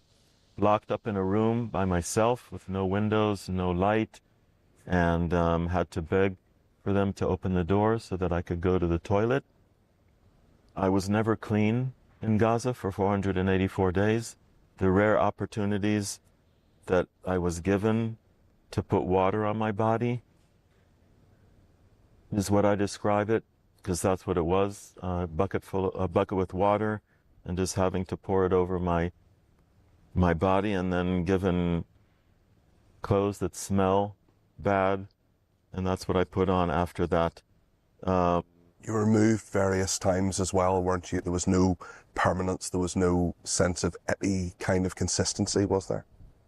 Yes, I was relocated 33 times, moved, and tunnels. I was held in tunnels and in schools, apartments and homes. There was never a routine, never knew how long we were going to go without food, and we went without food for extended periods of time, starved, and water was scarce, had to beg for water, and felt physically terrible for a lot of the time, weak, exhausted, in pain. Aviva, you knew roughly the kind of conditions that Keith was in, but for you, for a long period of his captivity, you had your freedom, but he did not. I wasn't free at all. I wasn't free, and I'm not free yet. To think about all these hostages that are still in Gaza, chained, hidden, starving. I lost hope while I was there. I was thought that I was forgotten, and Hamas is responsible for all what I went through and what Keith went through, and they are responsible of taking us with our pajamas, innocent people that didn't do harm to anybody ever. And I just want to say that what happened on the 7th, that families were killed in such a brutal way, burnt, and mothers were raped in front of their families. And the Nova, they stood in a line to rape the girls in front of the boys, and then killed the girl and then killed the boy. And what happened on the 7th was beyond any humanity. It's not a war. It was nothing to do with the war. It was just cruelty, and nothing. Not much has been done to bring back all the 50 hostages that are still there, that we know that 20 of them are still begging and suffering. We know of hostages that lost half their body weight. Keith lost 30 kilos while he was in captivity. Are you confident that 20 hostages that are alive will come back someday? How do you feel about that? I'm very, very worried. If it won't happen soon, they might not come back. And I do know that being in a war, in a place where there's war, it's dangerous. People could be hurt. And I know that the Hamas terrorists use their people to be in dangerous places. They should not be there. People should not be in a place where there's war. They should be able to get out of there. But Hamas is forcing them to stay. And they need to bring back the hostages that are suffering and begging to get out of there. Keith, do you feel the Israeli government is doing enough for the hostages that are there at the moment? And do you feel the course of action your government is taking is the right one in Gaza? I am here to call upon my government, and I'm here to call upon President Trump and the U.S. administration and the mediating countries to all engage immediately in negotiations that will secure the release of the 50 hostages still held in Gaza. Keith, there are many people who march here in London every 2 weeks in favour of the Palestinian cause. Not all of them, but some of them will hold posters in support of Hamas, in support of Hezbollah, for example. What's your message as a former hostage to them?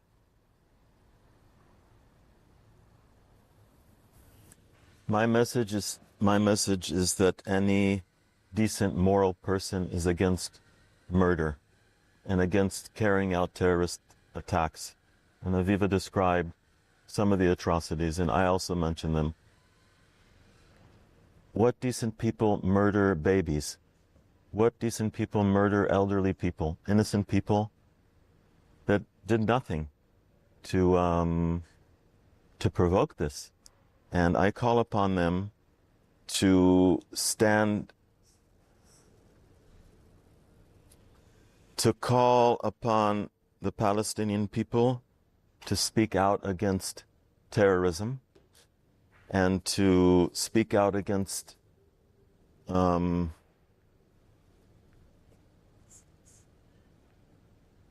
loss of life, and Hamas that carried out the attack on October the 7th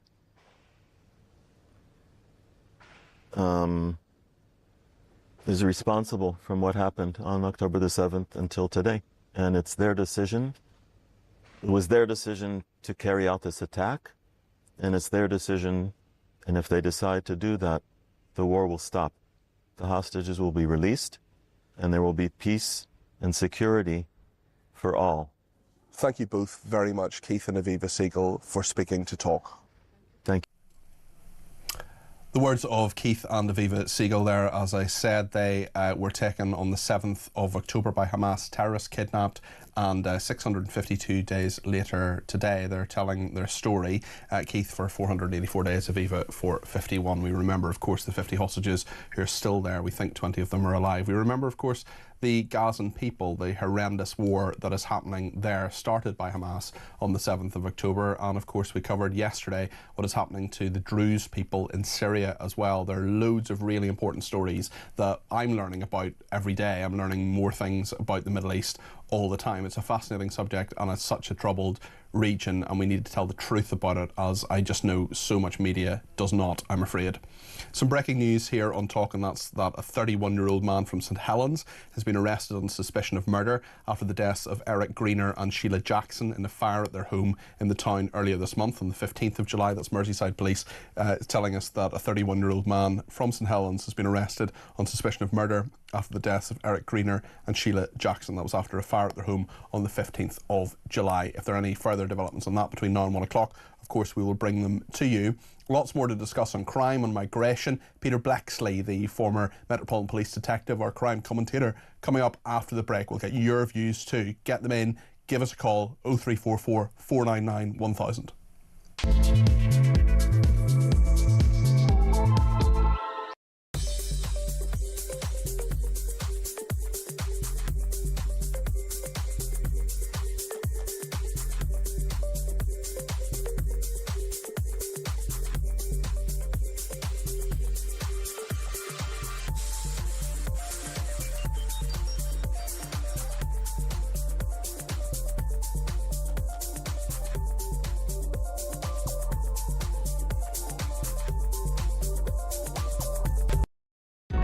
Across the UK, on DAB+, on your smart speaker, on your smart TV, and on your side.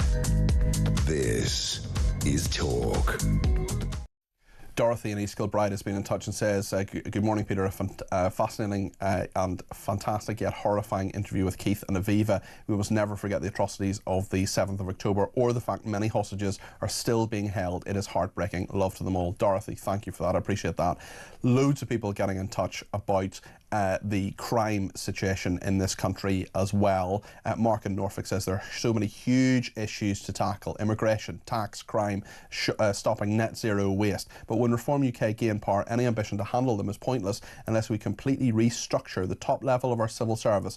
We must have Trump 2, not Trump 1, says Mark in Norfolk. Lots of reaction as well to Steve Reid, Andy in Motherwell there. Steve Reid is, of course, the Environment Secretary. Spoke to him a little earlier in the programme. Andy says, the Labour MP on your show boils my blood. These people are deluded. They take us for idiots. The country is in a dire state. People are frightened and angry. And that overpaid mouthpiece came on your show, answered nothing and waffled. They're compulsive liars. History will not be kind to the Tories or Labour. They're going against the wishes of the people. We need change, says Andy in Motherwell. Well, the wishes of the people and the thoughts of the people are in the Sun on Sunday today. Fascinating survey on crime. 59% of people think that Britain is becoming a lawless country. Is violent crime out of control, yes or no? 60% say yes. Is knife crime out of control? 74% say yes. Theft, is that out of control? 70% say yes. Peter Blexley is a former Metropolitan Police detective. He's our crime commentator here at Talk. Peter, thank you for joining us this morning. What do you make of this survey? Is there anything that shocks you in it?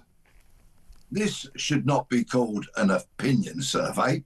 It should be called a fact-finding mission, because the public are right. We are in an increasingly lawless country. In so many places, crime is running out of control. The police do not have a grip, and as a consequence, we are all in more danger. It's very, very true, Peter, and I wonder what you make of some of the political side of this as well, because which of the following political leaders do you trust the most to be tough on crime? Keir Starmer, 18%, Kemi Badenoch, 14%, Nigel Farage, 31%, but strikingly, none of them, 22%. Yeah, talk's cheap, but policing is expensive. Not so long ago, I was in Rome, in Italy, and I was feeling incredibly safe as I saw police officers virtually every street I turned down. And I did some research. And what I discovered was that Italy has a crime rate which is half that in the UK, but it also has twice as many police officers. So there's I wonder your if there's a connection there, Peter. Yes, who'd have thought that? You see, policing, in many regards, is a numbers game, but it costs a lot of money. Most policing budgets goes on the wage bill, and police are forever asking governments for more money. But what do you want? Do you want a safer country? Are you willing to find that money somewhere to pay for extra officers on the street? But it's not just a case of filling uniforms. Those officers have got to be suitably recruited and vetted, trained and managed. They've got to know what to do, and they've got to do the right kind of policing. But this week was a very, very significant week for policing, because there was a judicial review into the actions of Northumbria Police. Some officers who last year on Pride had held a trans flag. It's a variation of the Pride flag. And a very smart lady by the name of Mrs. Smith took Northumbria Police to a judicial review, and the judge ruled that this showed a lack of impartiality, and therefore they must not do it. So, if this gets rolled across the country, which it should do, because the legal ruling is binding, we'll see no more Pride cars, no more officers going to Pride marches other than to police them and keep them safe. No more prancing, no more allegiances. We should see no more flags, no more allegiances to any community. Police need to police with impartiality, without fear or favour.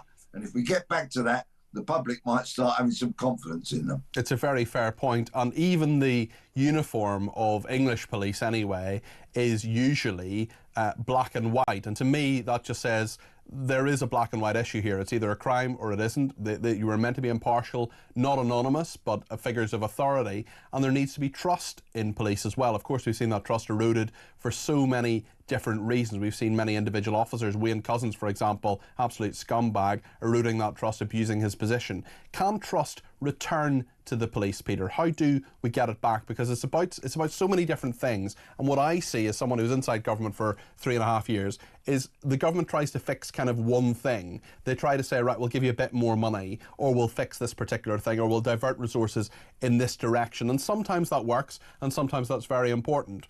But actually, it's the whole system that needs to be fixed. It's respect in society, it's respect for officers, it's things that you tweet about all the time, Peter, about people taking their feet off the seats in trains, for example. That's not a crime, but it is something that just shows a basic, decent respect for people in society. I just wonder how we get that respect back in society and for the police themselves. Well, feet on seats of trains is a breach of railway bylaws. I thought. Okay, I didn't know that. People could be fined for it if only there was the will to do that. So getting back to policing, we've had a couple of generations or more now of quite lamentable police leadership, with these people who have gone down this liberal, woke kind of ridiculous route whereby they feel that policing is a popularity contest. Well, it's not. It most definitely is not a popularity contest. In fact, the police should be extremely unpopular with criminals. And those criminals, they should detest. Instead of calling them clients or customers, call them what they are. If they're arrested, they're a prisoner. Take them to the police station. Deal with them properly. The language matters. It really matters, because that's what public trust is so often about. And the public want to see visible police officers doing what they want them to do, patrolling the streets, arresting criminals, and investigating crime professionally and promptly. Thank you, Peter, for your analysis there. That's Peter Blexley there, former Metropolitan Police detective and our crime commentator here at Talk. Lots of people in touch about the political interviews as well, and indeed about migration. Tom says 1 in, 1 out doesn't reduce the number of people coming in. Only 1 in 17 will actually be sent back to France anyway. Pretty good odds for the migrants, so not really a deterrent. This guy who was on earlier on, of course, talking about Steve Reid there, is sprouting the same old nonsense that all Labour MPs spout. Leslie says with over 1 million more migrants in the country, we won't have enough water to cope. Lots of people talking about pollution, knife crime, misogyny. Why do Labour only want to have these things under their watch, says Simon. It's because they know they haven't got a real grip on the problems facing the British public, says Simon in Canterbury. Simon, thank you for that. We're asking the question this morning, how do we trust the police again? How do we get that trust back? How do we get back respect in society? What do you want to happen? Let me know. 0344 499 1000. We'll hear from you next.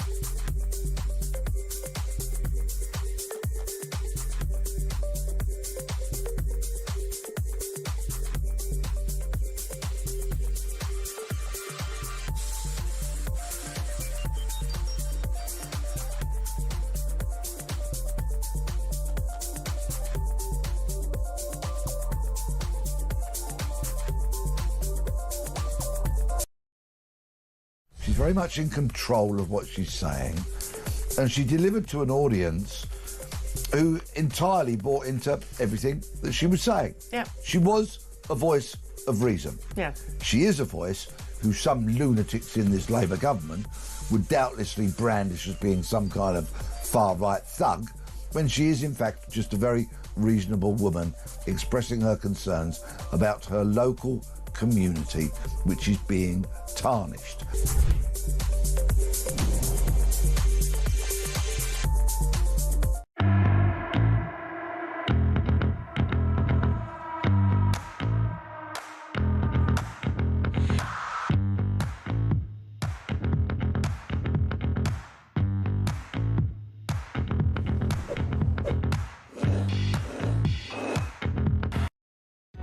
Across the UK, on DAB+, on your smart speaker, on your smart TV, and on your side.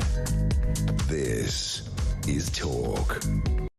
Well, lots of reaction to the political interviews a little bit earlier on in the programme. Steve Reid, the Environment Secretary, was on, as was Kevin Hollingreck, the Shadow Housing Secretary. Let's hear a few of your voice notes. Joe has been in touch. Is this guy Steve off of his nut, saying that the Bank of England have dropped interest rates because they steadied the economy? In actual fact, it's the reverse. The economy is getting so bad now, the fact that their unemployment is going up, that they're looking to drop it to stimulate growth. The total opposite of what he's trying to claim. Unbelievable. Joe, thanks for that. Hard to disagree. Mark has been in touch as well. Morning, Peter. Great show. Mark from Harlow here. Just wanted to say that if there was a lie detector attached to that MP you've just had on, he'd probably fail it 100%. Absolute shocking. These people are absolute liars. All off a spreadsheet, all off of a script. No feeling whatsoever. Terrible people. Bye. Thank you, Mark. Let's hear from Nick as well. Morning, Peter. Nick Moore, Loughborough. Well done for doing your very best to hold Steve Reid to account. Unfortunately, he barely let you get a word in because he was constantly spouting utter guff, and his head is full of the guff of pre-rehearsed sound bites that he's been told to spout out. He's been coached on over the last 12 months. He talked utter nonsense, and nobody with half a brain is going to buy a scintilla of it. So there you go. I think he was awful, and I think you did well to hold him to account. Have a good day.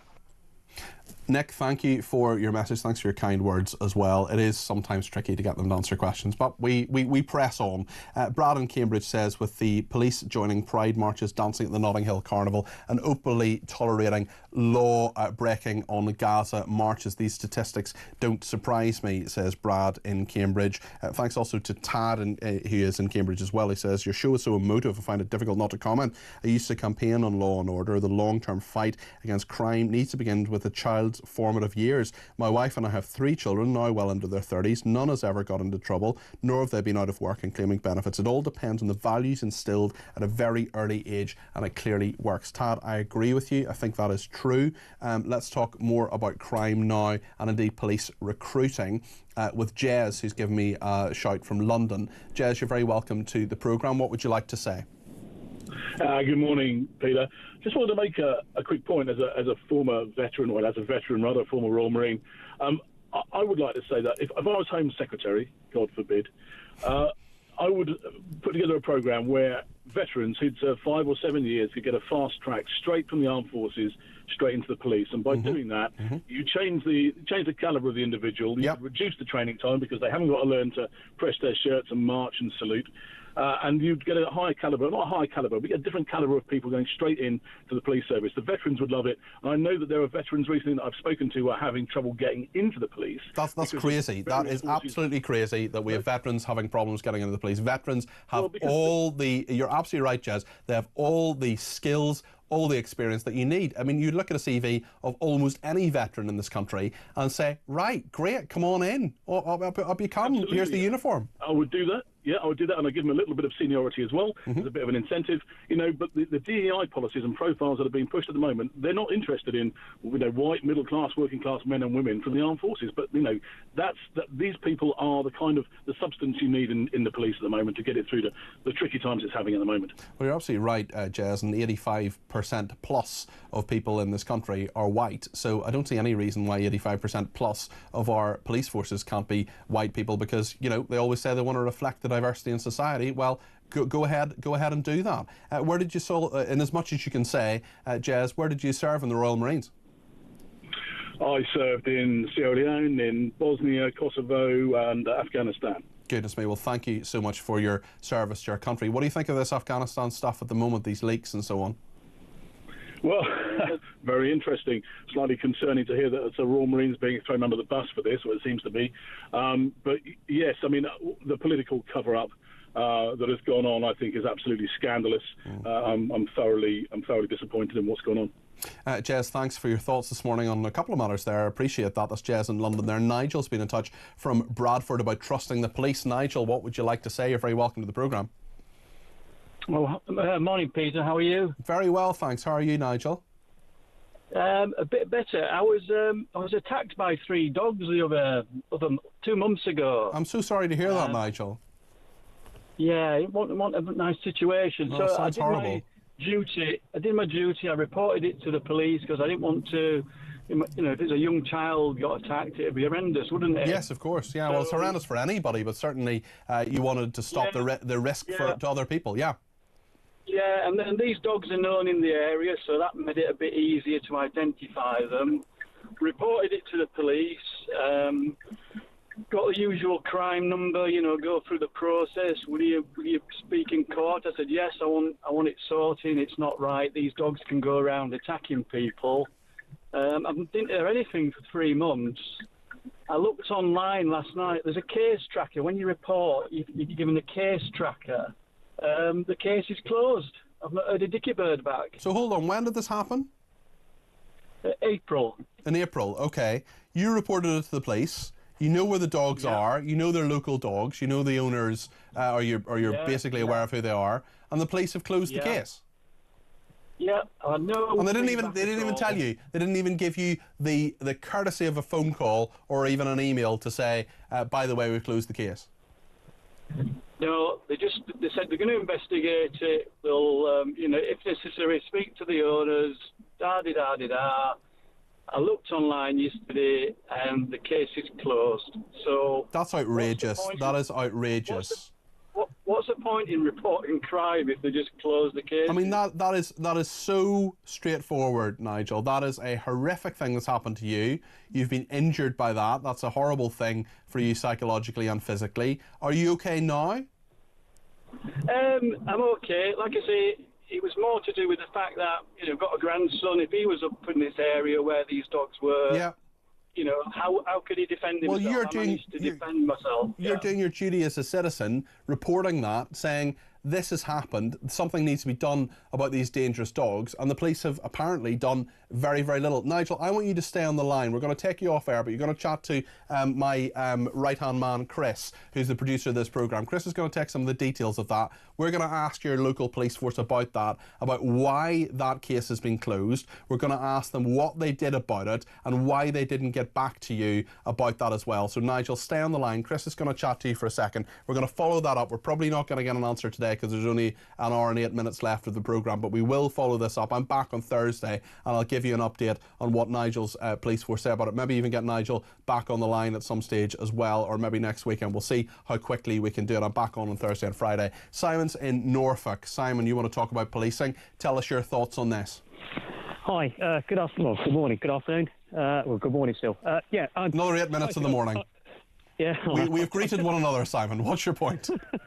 My point is this. I was a police officer. I was in the army, 12 years in the army, left that, joined the police. I had 4 CSEs, 4 O-levels. I then spent 25 years in the police in various roles, most of it as a firearms officer. I was there when Cameron and Clegg took the reins of government and the coalition, and when they decided that they would scrap 20,000 police officers because, according to them, crime was going down. It just wasn't the figure. It just wasn't the 20,000 they got rid of. It was the experience level they got rid of as well. And subsequently, since then, what we've had, and Peter Blexley is absolutely spot on with this, we have got a senior management team, SMTs, that are scared of their own shadows. We've got the College of Policing, which is directive for all training for police officers, that has adopted this woke culture. So what you get is you lose, you've taken those 20,000 experienced officers away, you've recruited people who effectively have got no life skills. Yeah. So I'm not saying this is the whole of the police, because there's still some really decent people in there. But you get somebody who's gone to school, then gone to another school, then gone to big school, really big school, and walks away with a degree. We've had cases where people haven't seen a uniformed police officer in their selection process at all until they've gone to get their kit, gone to pick up their uniform. It's absurd. That is absolutely absurd. And Simon, do you know what the problem is? I see it in the prison service as well. I see how many prison officers were got rid of, how many retired people who had loads of experience, who had loads of really good real-world experience like you had in the police, people in the prison service as well, that were got rid of under these reforms, and there are so many people who just don't have life experience. I'm not saying there's anything wrong with going to university. I was very privileged to go to university. Would that have made me a good police officer? Absolutely not. And the fact is, I mean, we heard from Jez as well, you know, there are a load of people coming out of the military, for example. They've done their service to our country, they've done their years, what they signed up for, and they're being told, actually, don't join the police or we can't have you in the police. It's nonsense, Simon. It is total nonsense. The problem is that modern day policing now, a vast majority of it is about conflict resolution. It's about talking, having to stand there and support, fight your cause. As a police officer, this person's committed an offence. They are violent. They are nasty. They're not going to come easily. So you can't be seen to lose. The public cannot see you lose. So what you get is you get Tarquin with his tutu in interpretal Latin dance, come out of university, go to a pub punch-up as a police officer, see the level of violence and think, this isn't for me. As you say, we've got over 5 million veterans in the country. That would make great police officers. Male. There should be a fast track. There should be an absolute fast track. What they should be doing, what every police force in this country should be doing. First of all, there are too many police forces, but that's another matter.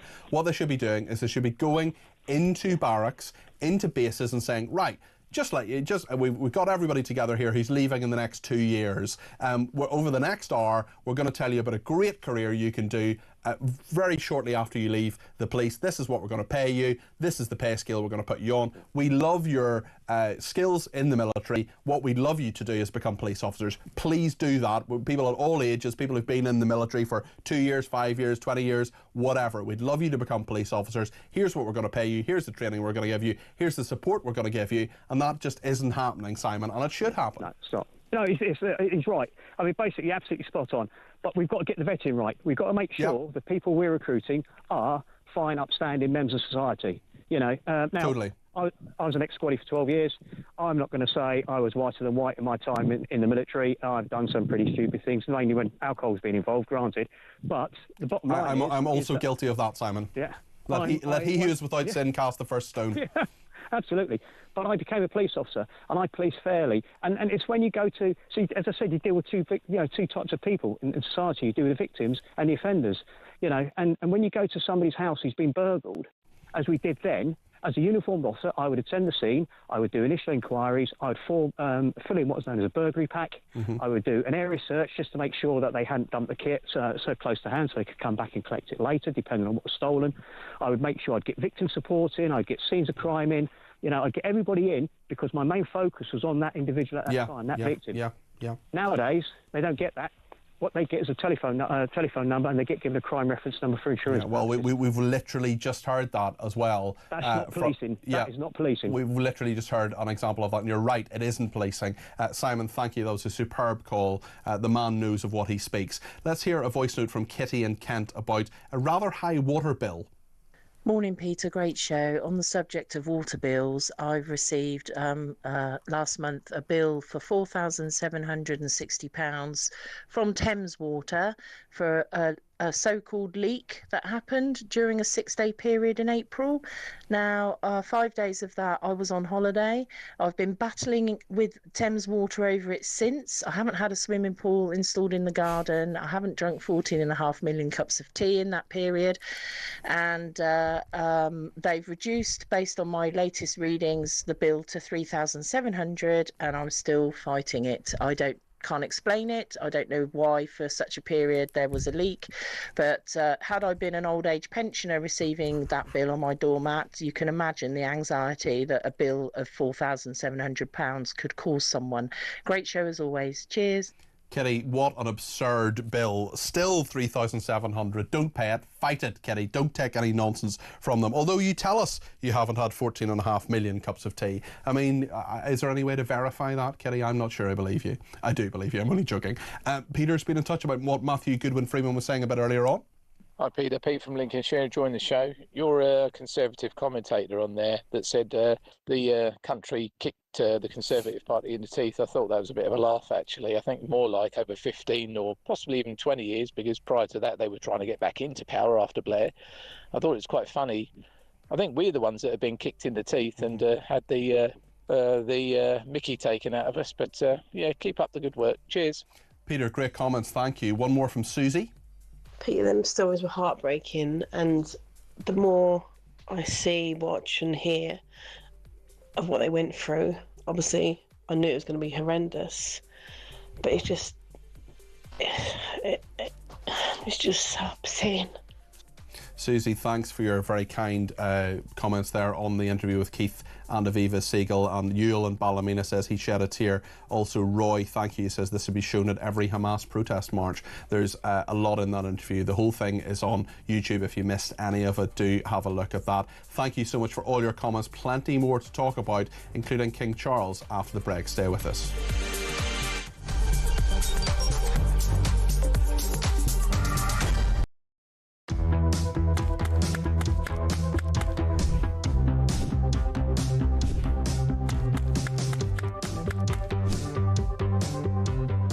Is it transphobic to say only women have a cervix? Well, it is something that shouldn't be said. It is not right. A woman is an adult female, and the court has made that absolutely clear. I actually welcome the judgment because I think it gives real clarity. It allows those that have got to draw up guidance to be really clear about what that guidance should say.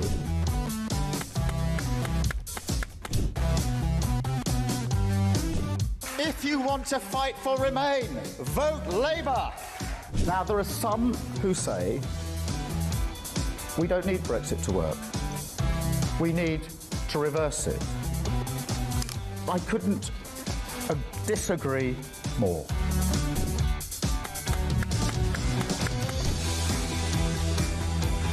Day after day, there are new allegations of sleaze, of favours, of privileged access. And it's all very well the Prime Minister saying, now, I'm paying for it. You've decided to repay £6,000 worth of gifts. Lord Ali is facing an investigation. I wonder how concerned you are that your biggest donor was not fully transparent. Are you saying you made a mistake? It was right for me to make those repayments. Thank you.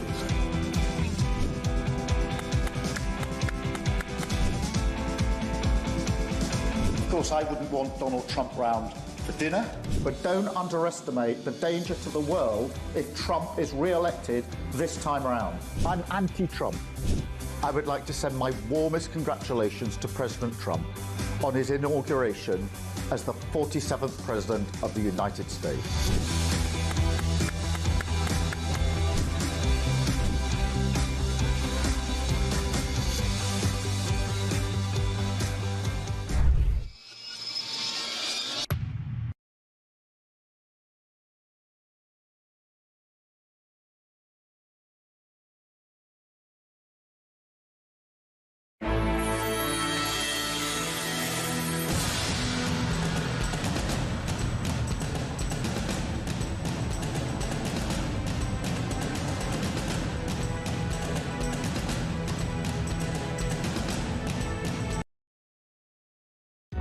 Across the UK, on DAB+, on your smart speaker, on your smart TV, and on your side.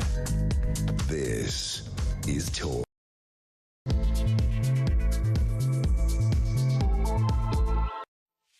Well, a very good afternoon. This is Talk. Thank you so much for your company. Loads to discuss between now and 1 o'clock, including dozens of overweight and obese people complaining they've been fat-shamed by NHS doctors. One told a patient, surgery will be tricky, you're carrying 2 suitcases. I will tell you my story in the moment of being fat-shamed by a doctor. King Charles as well, the disquiet at Highgrove and the gardener's exodus. This is a fascinating story in the Sunday Times today about 11 of the 12 gardeners at Highgrove who have left in the last 3 years. Also Meghan Sussex's new show failing to crack Netflix's top 300. Loads of people getting in touch about migration, about confidence in the police as well. We've got loads more voice notes, messages, tweets coming as well. In fact, thank you to Rosie, who says, Peter texts a lot of calls, voice notes and texts instead of wheeling out expert after expert. Well done, Peter. Continue your good work. Rosie, my show is not just my show, it's your show too. And I want to make sure that as many people as possible get on the air. Yes, we'll have Roy Lilly in a second. Yes, we'll have Caroline Aston talking about the Royals, expert both. But more than them, I want to have as many people sitting at home, sit in the car, wherever you are today, get your voice on the air. Tell us what you think. Whatever's on the tip of your tongue. 0344 499 1000 is the number to call. You can text me 87222 with the word talk in your text. You can tweet me at talkTV. Follow me at Peter Cardwell. You can send me a voice note. You can send me a WhatsApp text message, or you can give me a ring on the main number, which is 0344 499 1000. Loads to discuss here on Talk in the next hour. Stay with us. Well, as you know, it's parliamentary recess from Tuesday, so no PMQs this week. So I will next be on Thursday and Friday for Drive. Then I'll be here next weekend, and then a big long run because I'm covering for Jeremy Kyle, who is here this week, Monday, Tuesday, Wednesday, but then he's off for a couple of weeks after that. So you're going to see quite a lot of me around the place. It'll be a busy summer as always. We used to call it the silly season. It doesn't seem to happen anymore. There's so much to talk about. As I say, migration and policing, the two big topics. Today we'll talk about the Royals in a second as well. But I want to talk now about dozens of overweight and obese people complaining they have been fat-shamed by NHS doctors. This is an investigation saying at least 74 complaints have been made to hospital managers across England in the last 12 months. A patient said they were carrying 2 suitcases around with them, while another was informed by a consultant the reason they could not see clearly because their face was too fat. I mean, the point is that I am an overweight person. I do battle my weight. I have for years. I should eat less. I shouldn't be eating a load of rubbish that I eat. I should be eating far healthier food. I should be doing more exercise than I do. And the most affecting thing was when I went to a doctor one time at a full medical, and he said, Peter, what weight were you at university? What weight were you when you were a student? And that's about 3 stone lighter than I am now. And he says, you need to get back to that weight. You need to get back to your kind of fighting weight. And that was very affecting to me. I did lose some weight at the time. I haven't since. I put more back on. This isn't all about me. I don't want to be one of those people droning on. But what I do want to say is that when the doctors have to tell you the truth. They can't, to coin a phrase, sugarcoat it. Let's get the thoughts of Roy Lilly. He's a former NHS Trust chairman. Roy, what do you make of this? Good afternoon to you. Good afternoon, Peter. It's really difficult, isn't it? My mind goes back to a time it's a few years ago now, where there was a complaint about a doctor who had tried to get someone to stop smoking, and they said, if you don't stop smoking, you'll never see your grandchildren grow up. Yeah. And the guy complained to the GMC, and there was a whole thing in the press about it. And you can kind of understand it. It is very difficult to drive home to people in a way that sticks and makes them do things, that being overweight is a risk. And you know, we live in now what all the sort of all the professors called an obesogenic society. Obesogenic means that it's more likely that we will put weight on than not. So, you know, we do sit on the sofa, we do eat the wrong foods, we don't walk enough, we do get a cab or get on the train or whatever. You know, it's the whole society, the way it's all arranged really leads us to put on weight. And, you know, I put weight on myself. But it's how do you find the go button with someone? How do you do it? And in fact, going back to the smoking thing, they actually found public health messages work very well, where children said to their grandparents, particularly, "I wish you didn't smoke, Granddad," or "I wish you didn't smoke, Grandma." That worked. And it is finding the go button. We all have an inner go button that we've got to somehow find and trigger. Putting weight on, it's incremental, it creeps up on you, you find you can't do your trousers up. It is really difficult, but driving it home to people, because people who put weight on often feel, you know, quite healthy really for all the, you know, the general circumstances, but they don't realise it's putting a strain on their heart. Yeah. It's visceral fat and all the rest of it. Exactly. So it's difficult to find the go button, and sometimes it sounds to me like the docs have not got it quite right. The latest statistics for 22-23 say that 64% of adults in this country are overweight or obese. And actually, I remember years ago a doctor saying to me in Northern Ireland, saying like about 60% of the population, you're overweight. That had basically no impact on me whatsoever. Yeah. It was when someone said, look, you know, you're 40 now, or 41 as I am now, but in 10, 15 years, you know, you're going to store up problems for your heart, diabetes, this is going to be a big issue for you in the future. You need to take action now to deal with this. And I'm kind of talking myself into doing more exercise, which I should be doing anyway. But not just about me, but there is a mental shift that's needed, and sometimes direct conversations are needed. And I want my doctor to tell me the truth. I don't want a doctor to, you know, as I say, to coin a phrase, to sugarcoat it and say, oh, it'll all be fine, it'll all be fine. Just, you know, go for a little walk rather than, you know, take the stairs rather than the lift. I mean, that would help, of course, especially as where I'm just speaking to you now, 17 floors up. But on a more serious point, the fact is, as a society, we need to be exercising more and eating less, don't we? And eating healthier food. Yes, you're absolutely right. And we all kind of know it, don't we, really? I mean, I remember once, you know, I was talking to a doctor about my weight, and he said, you know, listen, right, you don't want to have a stroke, do you? You know, yeah. Don't want to have a stroke, you know. I do wonder though as well, Roy, just in regard to the medicalisation of this problem, because so many people take Ozempic and Mounjaro now and say there's a pill for that and so on. You know, that to many people, we talked about it last week actually, and we'll talk about it more as time goes on. Many people see that as an easy fix, but you're actually losing muscle mass as well as fat, aren't you? Yes, there are a lot of things we don't know about that, and there is the big question: is what happens when you get to the end of that course of treatment? You know, are you going to change your lifestyle? Are you going to maintain that weight loss with you know, how you eat and the exercise that you do? It is very difficult. People are very sensitive about it, and it has to be handled very carefully. But handled well, people do lose weight. People do avoid the risk of a heart attack and stroke and cancers and what have you. We all kind of know it. But we need, as I said a moment or two ago, we've got to find that go button. What is it that triggers us to take that action? Now, it might be a very robust conversation with the GP that comes as a bit of a surprise, or it might be the influence of a family member. But somehow or other, it's what happens up here. It's not what happens around your waistline. It's what happens in the 5 inches between your. It's what happens in your head. Influences what happens around your waistline. Roy, thank you for those thoughts there. Roy Lilly is a former NHS Trust chairman. Lots of people getting in touch about those interviews earlier on. Lisa says Nick's comment about Steve Reid's interview and him just spouting out the party line, etc. All the Labour politicians are exactly the same when being interviewed, including getting louder and talking over you. Infuriating. Well, I mean, Lisa, I'm not sure I agree with that. We talked to Chion Wara yesterday. She didn't talk over me. She was perfectly polite. And actually, Steve Reid was fine. I've seen him much crankier than that in the past, it must be said. Thank you to Jane. He says, 1 year in, it is hard to pick the worst government minister. My vote would go to all of them. And another person, Timster, says Steve Reid and Kevin Hollingrick may have as well just swapped parties. They spouted the same party line drivel and couldn't answer a straight question. We need change, and that change is Reform UK.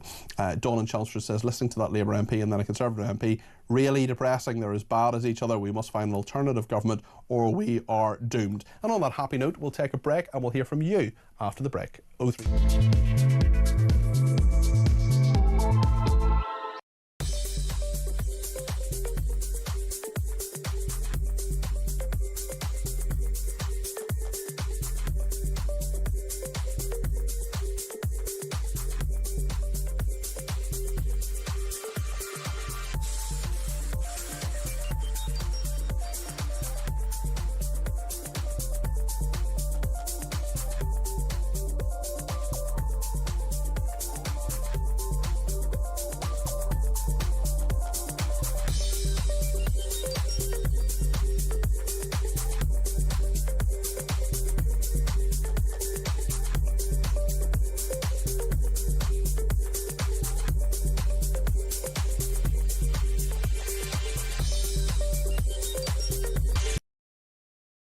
When you look at things like, oh, we need lifestyle medicine, I actually agree with lifestyle medicine instead of taking drugs. But, you know, everyone needs to lose weight to save the NHS. You can see how quickly, if you had digital ID, all of a sudden it's going to be monitoring your shopping. You've had too much cheese this month. Yeah. Or you've bought cigarettes and you shouldn't have done. You know, it's going to turn into very quickly, because this always happens inevitably, something like that sort of Communist Party of China social credit system.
Across the UK, on DAB+, on your smart speaker, on your smart TV, and on your side.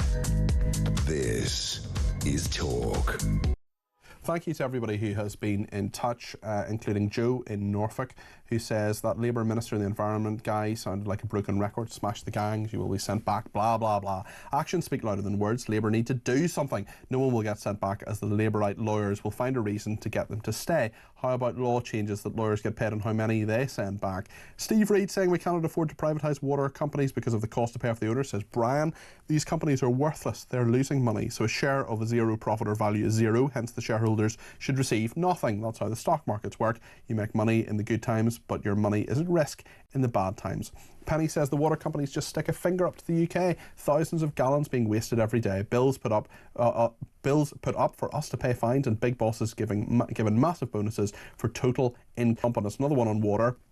From this person, he says, water bills are yet another cost the migrants don't have to worry or pay for. One thing for sure is that chief executives of water companies who lose millions of gallons of water a day should not just receive bonuses, but should not just not receive bonuses, but pay back previous bonuses they have not earned or deserved. Maureen says every property should have a water meter, including flats. They now have their own gas and electricity meters, so why not water? I live in a flat. I'd love a water meter. I don't use nearly as much water as I'm being charged for. My water bill's just gone up. They won't give me a water meter. I'd love one, but they won't give me one. Ernie says, what's the point of having ID cards? It's only going to be used to find criminals quickly, and then what? It takes over a year to go to court and there's nowhere to put them. It's just another waste of taxpayers' money. Martin in Bristol says, I've yet to hear how having a state-issued ID card would prevent fraud, stop illegal people working, other than it will. Yeah, right. As a law-abiding citizen, I'd probably have to provide several pieces of documentation to prove who I am and jump through hoops, whereas if I rocked up on the south coast with no proof of ID, all I'd need to say, my name is Peter Cardwell and so is my wife, and I'm believed. Regards, Martin in Bristol. I feel very sorry for you if that's the identity you choose, and I feel even more sorry for your wife. On a more serious note, well, we'll talk about police in a second. Actually, let's talk about losing weight. Matt from Cheshire is on the line. Matt, it's great to talk to you again. Tell me what you did to lose weight, because we're talking about this. This is the story that dozens of overweight and obese people have complained to the NHS about being fat-shamed. What happened to you? Yeah, I was never massively overweight. I was just a little bit overweight. And I was always told when you get over 40, it's hard to lose weight. And I got to about 15 stone. I'm 6 foot tall. I'd love to be 15 stone. That'd be great. I'm now about... That's the dream. Like 13, 12 or something like that. That's great. That's really good. Well done. I lost about 20 pounds just through... started doing crunches, stopped eating chocolate and biscuits at night, started eating olives, sun-dried tomatoes, a bit of cheese. Sun-dried tomatoes? I'm sorry, is this Matt in Cheshire who's on the line? sounds a bit lefty. I still eat chocolate now. I've found that ideal way. But I think the media, as always, they give too much leeway and pity to people. And they make people think that it's okay. I don't know if you saw the interview. Sorry to interrupt you, Matt, but I don't know if you saw the interview last week. It was just absurd. We had a nutritionist on who said people enlarge your bodies, as if you somehow sort of got into the body and put the fat suit on. It's just a load of old nonsense. Yeah, it's almost a symptom of Corbynism, isn't it? Nothing's ever your fault. Yeah. And what you put in your mouth is a result of the trauma around you. You know, it's just ridiculous. If you find that weight that you know your own body better than anybody else, and when you work out what's best for you, if you just stick to it rigidly, you can find a decent weight, and then you can still eat some of the rubbish you want to eat when you found that weight. It's quite easy, really. I am going to try to take your advice, Matt, although I did have a twirl at about quarter to 6 this morning, so that wasn't ideal. But Matt, thank you for your wise words, as always, Matt in Cheshire there. Let's talk to James in Staffordshire about the police. James, you were in the police yourself. Tell us about your experience there and what you think should happen, what the government should do. Yeah, if we can make some very, very, very quick points with Peter. You can take your time, James. Don't rush. Just like to let you know I'm the perfect weight for somebody who's 11'2". Yes, very good. Yes, it's like when Rachel Reeves says she was at the Bank of England for the most of 10 years. I mean, I'm the most of 10 feet tall. Started serving in 1999, and Staffordshire Police at the time had a positive recruitment policy towards the forces, and a lot of the people I knew there were ex-RAF, ex-Army, had the discipline, etc., etc. So that's sadly gone by since they did the policing degree. So I'm always curious as to how you can teach somebody to run towards danger by a policing degree. But, yes, I think that's a very, very good point. I mean, I just don't think university prepares you to be a police officer. I think it's almost the opposite, actually. No, it's rubbish. Secondly, I wanted to bring to your attention that there were some pro-Palestinian protesters who defaced and cut with a Stanley knife the picture of Balfour in a Cambridge college. Yes, that's right, in a Cambridge college. I saw that, yeah. And it was no crime. That's right. That's right. Nothing's happened. No, it's all fine. It's all fine. Just go and actually film yourself. And put it online of you defacing a priceless artifact of the Prime Minister at the time when the Balfour Declaration occurred, which set up Israel, and that, of course, is absolutely fine. No problem there. Also, I mean, in related news, we have had, thankfully, more than 100 people arrested yesterday at protests around the country in support of Palestine action. But this is the one I find interesting. So well done to the police for arresting someone accused of shouting death to the IDF at a pro-Israel counter-protesters near Strand in London, detained for a racially aggravated public order offence. Great, fine, good, that is the police doing their job. Yet Pascal Robinson Foster of Bob Villan 3 weeks ago, and he hasn't been arrested. I don't even know if he's been interviewed by Somerset and Avon police. They haven't told us that. It is two-tier justice. It's happening all the time, James. Yeah, I mean, the worst over the two-tier justice system is there was we can say now because he's been charged and sentenced. There was an Ethiopian who raped a 14-year-old girl and was given 14 months. And yet Lucy Connolly, who really hurt somebody with a very nasty tweet, 3.5 years. Yeah. So what they're saying is that to do a really hurty tweet is a far worse crime than decimating some poor 14-year-old child. I know, it's funny, I spoke to, I have some friends in the legal profession speak about this and say, oh, every case and its merits, da-da-da. But we know the merits and the lack of merits of Lucy Connolly's case. We know the merits and lack of merits of the fact that someone, as you correctly pointed out there, was found guilty of rape. Another Syrian national, Mohammed Wahid Mohammed, 22, was told his victim of rape, a 12-year-old girl who raped above her Birmingham shop where he was illegally working. I'm just reading this. He gave her a vape and crisps before attacking her in a bedroom, saying it wasn't safe on the streets and she was to come inside. He had initially pretended to be older. She had initially pretended to be older, but told him she was 12 when he first went to kiss her. He then raped her. I mean, this stuff is going on all the time. These things are happening. People are not getting the sentences they should get, and we're being gaslit by the authorities in all of this. Well, what I don't understand is how can a cultural difference be used as a mitigation?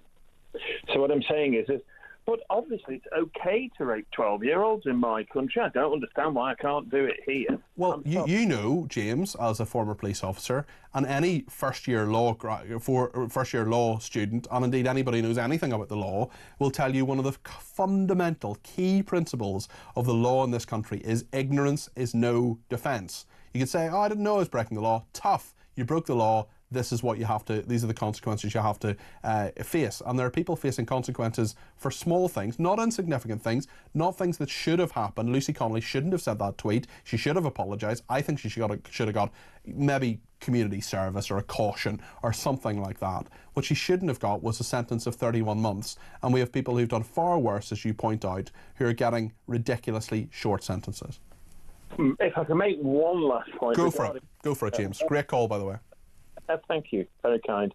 Is the supermarkets and some of the water companies, they say that, by 2030 we will have a population of 71 million. Well, according to the water company data and the supermarkets on how much food is used in that, we're 8 million now. Yeah, and they know because they have the statistics there. It doesn't take the Office of National Statistics. That's a really, really good point, James, and one I'm going to use again because you brought it to my attention and I hadn't put those things together in the same bit of my mind. So thank you very much indeed. That's James in Staffordshire making some really excellent points. Patricia is in Bolton. I expect she's going to make some more good points. Patricia, you're very welcome to the programme this afternoon. What would you like to say? Oh, good morning. Good afternoon. Hi there. I've just been into 3 different supermarkets and was absolutely appalled at the number of sweets, biscuits, sugar, processed food. Patricia, could you just do me one favour just before you continue? Could you just turn down the telly or the radio behind you? We'll come back to you just in a second, but it's just a wee bit distracting. We have some viewers and listeners who don't have crystal clear hearing and it can just be a little bit distracting. I'll read out a couple of messages. In the meantime, I'll come back to you in 30 seconds when you've had the opportunity to do that. Let me read out a couple more messages here actually on Actually from Stephen in Belfast, who says, I'm 61 kilograms, that's 9 stone 6 pounds, 5'8", not overweight, BMI is 21, but struggle with type 2 diabetes, including recent toe amputations. You don't have to be fat for complications, says Stephen. He sounds as if he's in great shape. And Stephen, we wish you well, and I'm very sorry to hear about those toe amputations as well. That must be a very difficult thing to deal with. Patricia has turned her telly down. Patricia, you're in full flow there. Continue to make your point, please. Yeah, sorry about that. No problem. I've been to 3 different shops, small supermarkets this morning, absolutely appalled at the toffees, the biscuits, the sugar, the processed food. It's no wonder that we're a nation of fatties. But people don't have to buy it, Patricia, do they? That's the key point. They don't have to buy it. They could go, you know, the first thing in most supermarkets is fruit and veg, isn't it? The first thing you see when you walk in is sugar. Yeah, yeah. But you don't have to buy it. We do have personal freedom and we do have choice, don't we? Yes, but if people are buying for the children who are bawling and shouting that I want this and I want that, it's not really a good start in life, is it? It's a very fair point. Let me just put a point to you that Leslie's messaged me with, Patricia. I'd be interested in your opinion on this, actually. Leslie says, hi, Peter. Why don't doctors ask patients why they feel unwell? And do they think their weight is maybe a factor in that? Open up the discussions instead of using instead of, being really blunt with people. What do you think about that, Patricia? I think that's not a bad idea. Yes, I agree with that, but the state of the patient-GP relationship at the moment is appalling. Yeah. Number one, you can't get an appointment. Number two, you never see the same doctor twice. And they haven't got time to talk to you in that manner. It's a very, very fair point. Great points there, Patricia. Thanks for your call. Appreciate that. Let's hear a voice note from Mark on immigration. Hi there, Peter. Mark in Lincolnshire.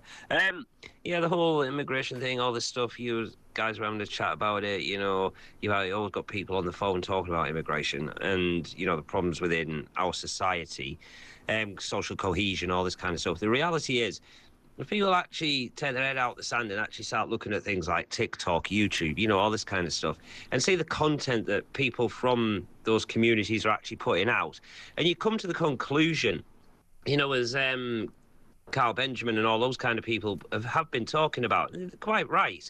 The reality is these people will never forgive us for dragging them out of the Stone Age. That's the reality, because that's what they're saying. Every time they're complaining about colonialism and all this garbage, that's essentially what it's all about, really. So in other words, you wish to go back to living in the Stone Age. Fine, not a problem. Deport, deport, deport. Simple. Cheers, Peter. Thank you, Mark. Let's hear what Rob has to say. Hello, Peter. Robin Starbridge here, mate. Pete, great show.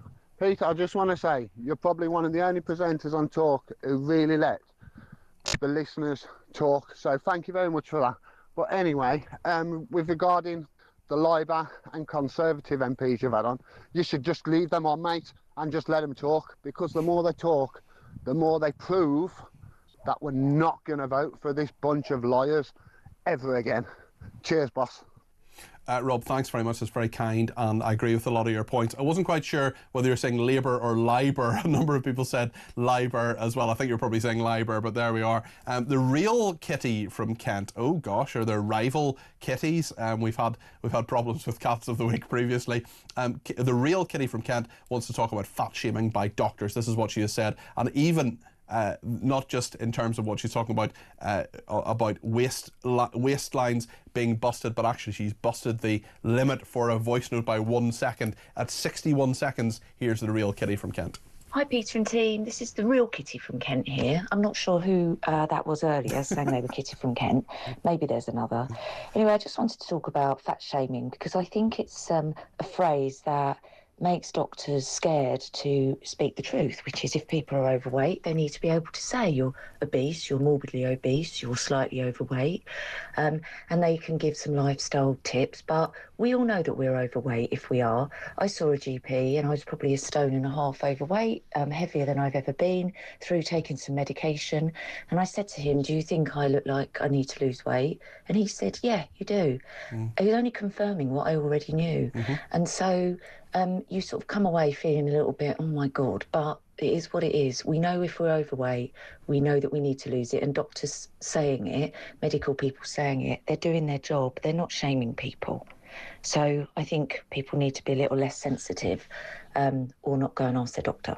Okay, have a lovely day.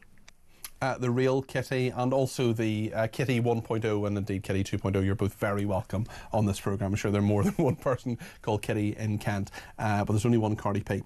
Ian in York says the forces should offer a way into the police force for those who want to leave the forces. Most will have been vetted and have done their prerequisite toughness to become a police officer. They're unlikely to be stained by wokeness or indeed require a degree. What nonsense, says Ian.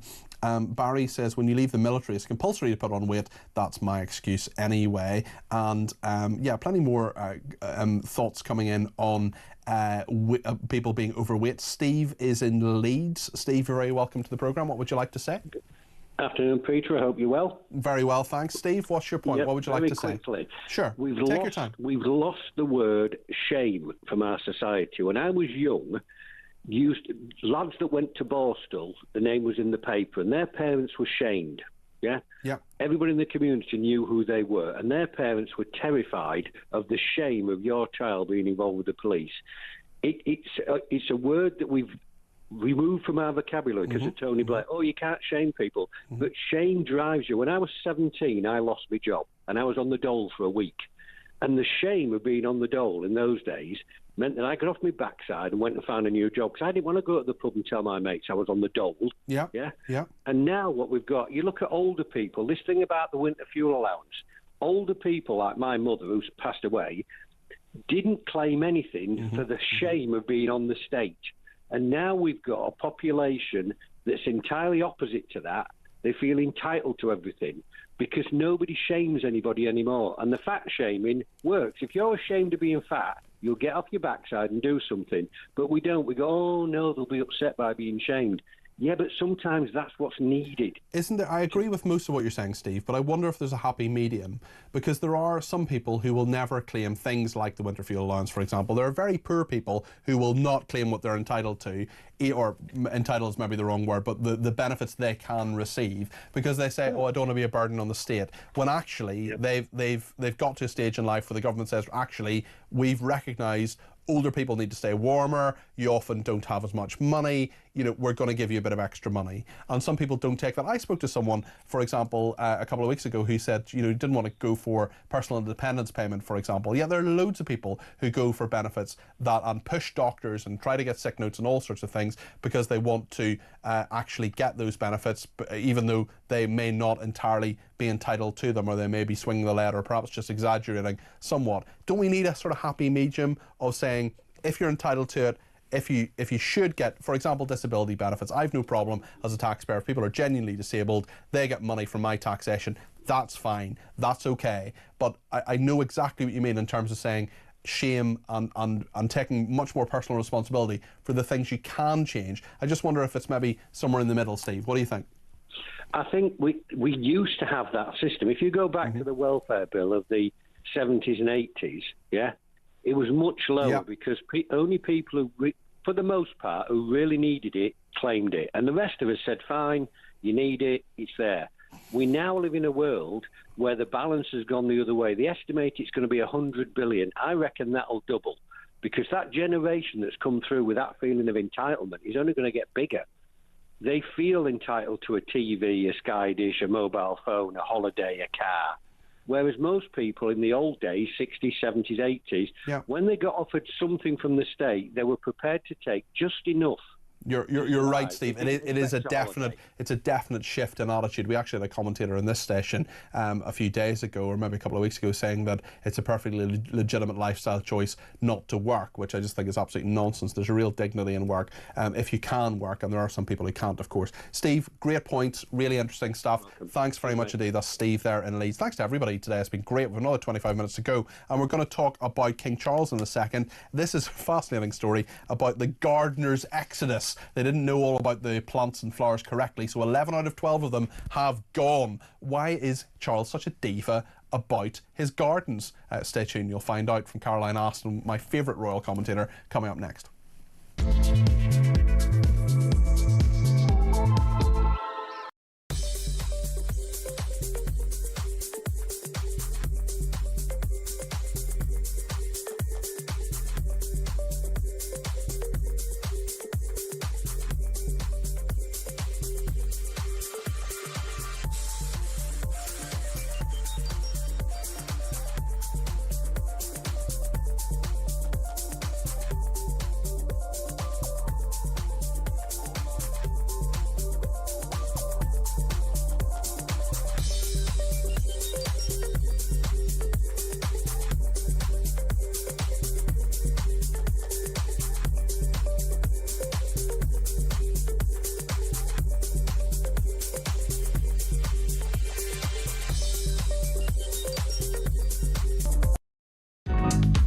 across the UK.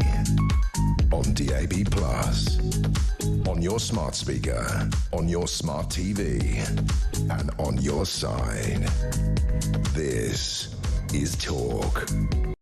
Well, thanks everybody for getting in touch.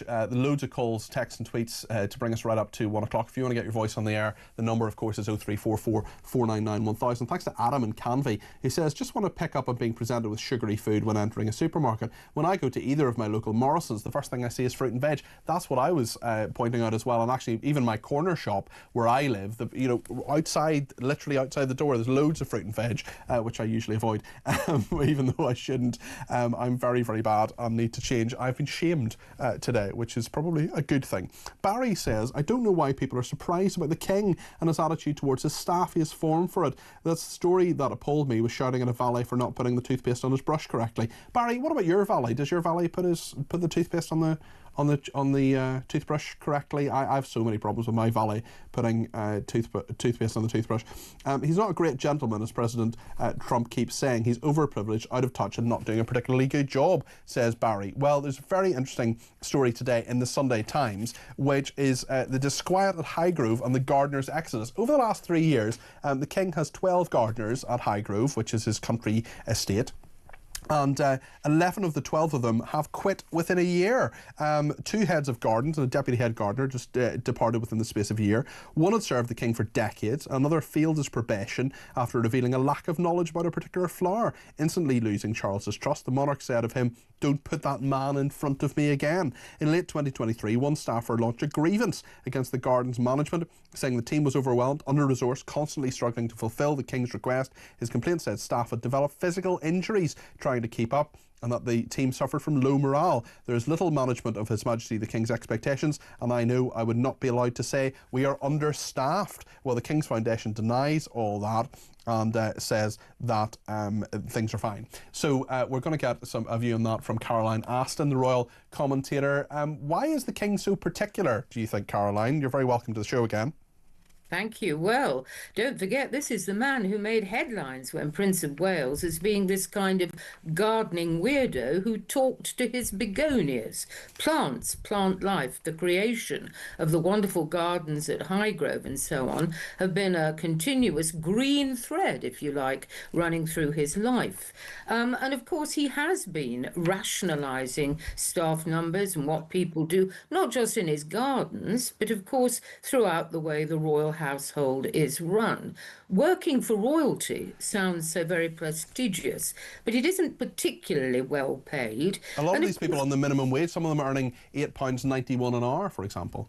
Yeah, I think that's gone up though, hasn't it? The minimum wage. Yeah, but sorry, at the time, obviously. But yeah, you're right, Caroline. It's not a lot of money. Yeah.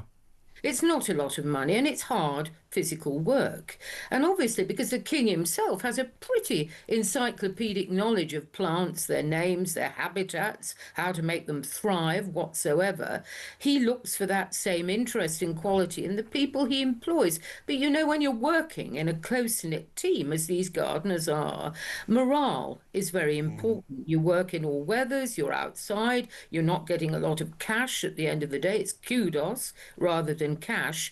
And you know, a lot of people have been let go, and you know, we've been talking a lot, haven't we, about the number of people who've gone through the revolving door of Camp Montecito. Well, indeed, yes. So here we are, having people leaving, perhaps not for such dramatic reasons, more a matter of leaves, stalks, stems, and maybe feeling not terribly appreciated or understood. Let's talk about Meghan in a second, but I just want to read a statement from the King's Foundation citing many positive developments at Highgrove since assuming management, including higher profits and visitor numbers. It said the public enjoy discovering the King's personal impact on the estate of the charity, which includes several of the monarch's properties. It reported high satisfaction rates among staff, although presumably not the ones who've left.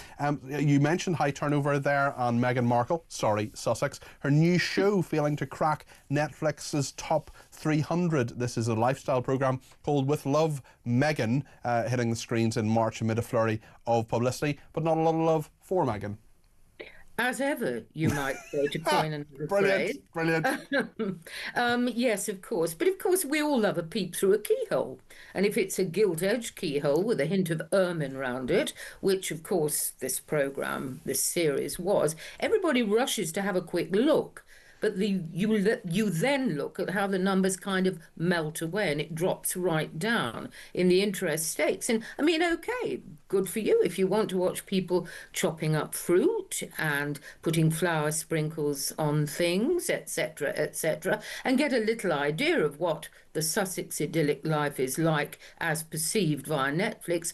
Good for you. But this isn't a runner, and they've had some real flops here, haven't they? I mean, Harry's polo thing, a niche interest, that bombed. I mean, the thing people really watched was their love story, Harry and Meghan. That was a yes, big I had to watch it. Six hours too, that I had to watch me for Work You Well Indeed. And with Love Meghan, the Telegraph branded it an exercise in narcissism, while the Guardian described it as too curlingly unlovable TV. I wonder if I had a series where I had pretend friends and brought them round. Could you be one of my pretend friends? I mean, you are my friend, Caroline, of course, but could you be one of my pretend friends who would come around and say, "Darling, aren't you marvellous? Let's shake some sugar over some strawberries." Darling, I'm looking for the frock now. Get the champagne on ice and I'll be there, particularly if you pop a cork for me. Brilliant. Caroline, I would love to bottle you. You are absolutely marvellous. I would clone you tomorrow. Caroline Austin there, my favourite royal commentator. Thank you very much indeed. Loads to discuss. Lots of people getting in touch, not least about diets. Laura has sent a voice note about this. We'll hear, she obviously said it on 03444991000. This is what Laura had to say. Peter, Laura here from Kent. Probably too late to talk to you. So I just thought I'd send you a quick message to say in 2013, I went on a high protein, low carb, low sugar diet that was given to me by a friend's son who just become a nutritionalist. He just qualified. Best thing I ever did. I am less now. I weigh the same now. I'm 63. Weigh the same now that I did when I was 33. I feel so fit, so healthy, but I watch what I eat. I know what's good for me, what's bad for me. Yes, I have treats, but I also know now when to stop. And I also know when I've had too many treats, just to have less the following day or less that evening. And it's worked for me. Thank you. Bye. Laura, thank you for that. I do know I need to delve into Tech Up Dave's biscuit box less often. Let's hear another voice note on other issues from Chris. My name's Chris from Stourbridge. What I can never understand is why the schools, the police and court system, and the Army, Navy and Air Force don't have their budgets ring-fenced. That is the most important thing that we live by. Welfare is a luxury. If you've got any money left over, then do what you like with it. But please ring fence the schooling, the police and the Army, Navy, Air Force. Without that, we are not a nation. The second point is, these boat people that come over here illegally, why don't they at least arrest the man holding the tiller? He's got to be part of the gang. Put him away for 5 years. Surely that'll be a disincentive for the future guy who with the hand on the tiller to bring the illegal immigrants over here. Thanks for a great show.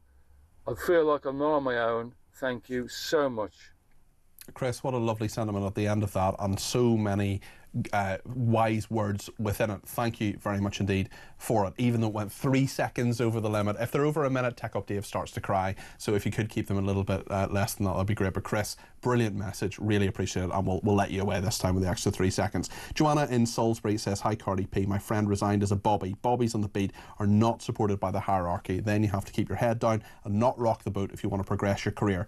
Cliff in Berkshire, Cliff, great to hear from you, says, "To my mind, the problem we have with policing is that they have removed themselves from our communities. We seldom see foot patrols. Police stations are being closed locally and centralised. They've sold off police houses. Most police officers seem to be okay. It's the senior officers who let the people and ordinary police officers down." Thank you for that. And thanks to Dan and Kent and a number of people who've said it's great to hear so many voices on. Well, this is a deliberate strategy, and actually there's one man we have to thank for this, and it's Chris, the producer. And Chris is absolutely adamant all the time. I went, "Oh, can we get this guest? Can we get this guest? Can we get this guest?" And Chris is going, "No, we need to hear from the people who ring in. We need to hear from our viewers, our listeners who send the voice notes, who ring in, who send the messages, who send us tweets, and that is the point. We're here for you. Yes, it's important to hear from the experts like Caroline and Roy, and we heard from the debate desk people earlier on, and yes, the politicians too, but mainly this station is about you, and that's why for the next 15 minutes we're going to hear only from you, right up to 1 o'clock, shortly after this break.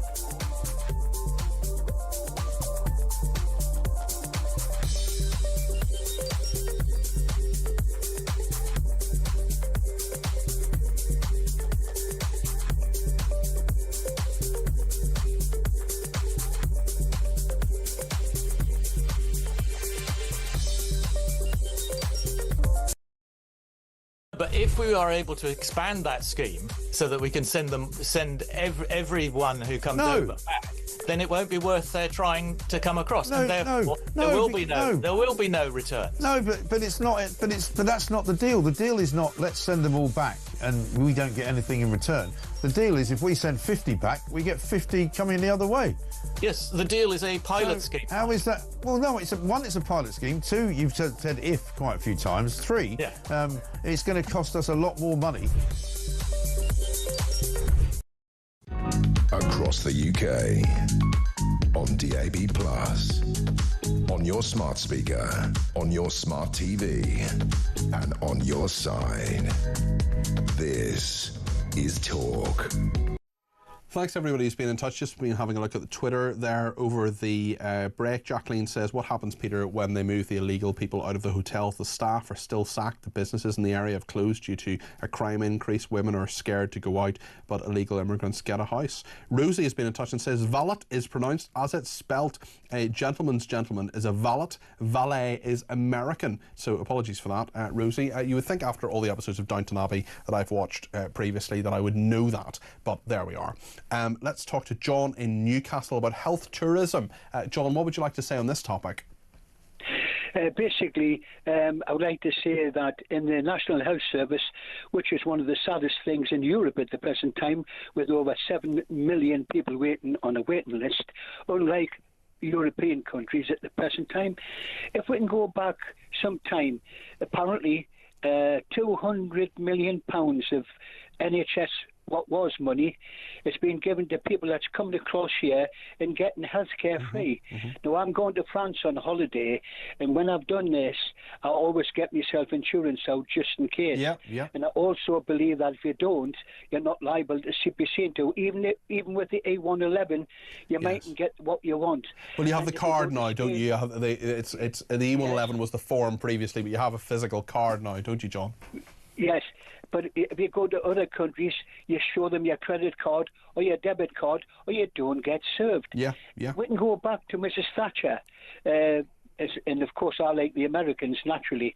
But Mrs. Thatcher, what she did, a lot of American women in the days when they were having a child would come across to Britain and have the baby on our National Health Service and then go back to America and with the British passport, which personally I wouldn't mind because I think A1 of the Americans, to me, the American setup. And so therefore I understood that. But after all, it was NHS money. And it saved them from spending money in America. And it's went on for a long, long time. People still come here. Yeah, it's totally unfair to people who have actually paid into the system, John, as well. Some very, very good points there. Herbie and Harrow's been on the phone as well, 0344 499 1000. Herbie, I think it's the police you want to talk about? Oh, no. Have we got Herbie? No, Herbie's gone. Herbie, no, he's back. He's back. Herbie, I think we have you. What would you like to say? What I'd like to say about the police, Peter, is that it's a shame we've lost our identity with that, because we had a great police force, but they don't seem to want to do anything. And that's for closing local police stations. If you are not on the internet, or if the system goes down, how do you communicate with the police? How do you go and talk to somebody? No, I know exactly what you mean. How are you going to go to the front desk if there's nobody there? Yeah. You know, our police force was always open house 24/7. It seems to be now you've got to make an appointment to go and see the copper. So do we get robbed and mugged by appointments? I don't think so, Peter. Well, exactly. And having that front desk, being able to just go in rather than make and you know as well as I do, when you make a phone call, unless it's 999, they're going to take ages to get back to you. They're going to properly, you know, it's going to take a long time. It's not going to be a priority and all the rest of it. People just want their public services to work. They just want the police to work. They just want police to do what they're there to do, which is police, Herbie. But is it, Peter, what's gone wrong? It's gone on for years. Where do the policemen go, or policemen go to get changed, to have a cup of tea or use the loo or whatever? Where do they go? What is going on with life? What has changed so much that our way of life has completely changed beyond recognition now? It's a very fair point, Herbie, and I don't have the answer to that. Thank you for your thoughts there. Richard in Leicester has been in touch and says, Peter, there are over 30 types of ultra-refined sugar in various foods and salts with no nutrients. That's why obesity is an epidemic. Remember the low-fat diet government pushed, now everyone's getting obesity. The food companies have a lot to answer for. Nikki in Slough says, I work in a care home. Most residents are over 80, half are diabetic, most are overweight and inactive. I see the effects of it. Horrible sores all up their legs, amputations, dementia. Being overweight causes cancer as well. Obesity is what is killing the NHS. 4 billion a year obesity and diabetes costs, says Nikki in Slough. Nikki, thanks for that, and thanks. I love it when people tell us your personal experience, what you've been through and what you see all the time, because we know, we see it. So many politicians don't see real life in the way that our viewers and listeners do, and I love hearing, it's a sad story, it's very bleak what Nikki is saying, but she's telling us her personal experience, and I really thank you for it. Joe in Wara Forest say, with regard to illegal immigrants not knowing they are breaking the UK law, it is not, is this not yet another reason to not allow mass immigration on the grounds of them not knowing our laws nor being able to adhere to our laws, which may vastly differ from their country of origin, and therefore being unable to integrate and make a positive contribution? Joe, you make a very, very good point. Simon says, it is so sad, in fact heartbreaking, to see the title on the screen, Broken Britain. The really disturbing thing, though, is Britain really is broken. Sean in Bridlington says, crime, pollution, water shortages, housing crisis, crumbling public services, cost of living, what have they all got in common? Too many people due to obscene levels of legal and illegal immigration. Dan says, this quarter of the 21st century will go down in history as the age of sheer hypocrisy via social media. Democracy is under extreme pressure right now, and Israel and half of Ukraine are on the front line. Israel is a major Western democratic partner. Leslie says, why not have the likes of Steve Reid sitting alongside you for the whole show so you can answer your great contributors' questions? We are thinking about that. We are hoping to get politicians on to take your calls. We definitely want to do that as time goes on. And the mastermind, the power behind the throne of this programme, Chris Jacobs, is on the case. Let's take a couple more calls. Michael is in Northamptonshire. Michael, what would you like to say? You're very welcome to the programme. How are you doing? Thanks for taking my call. Great to chat. Yes, just about Steve Reid, really, and he's talking about the environment and such like. So the thing is, I'm a fisherman and angler, and I have been for decades. So I've seen firsthand the decline in the rivers in all sorts of ways. So but most notably from pollution and. The simple fact that actually, I think one of your people just messaging just touched on it just a moment ago, which he completely, I mean, you've got the patience of a saint, I'll tell you now, Peter, because I wouldn't be able to. It is something I've developed over a long time, Michael. So it's sort of, but the thing is, it's pretty simple. He's talking about broken sewerage pipes and stuff, and it's all to do with infrastructure. Yeah.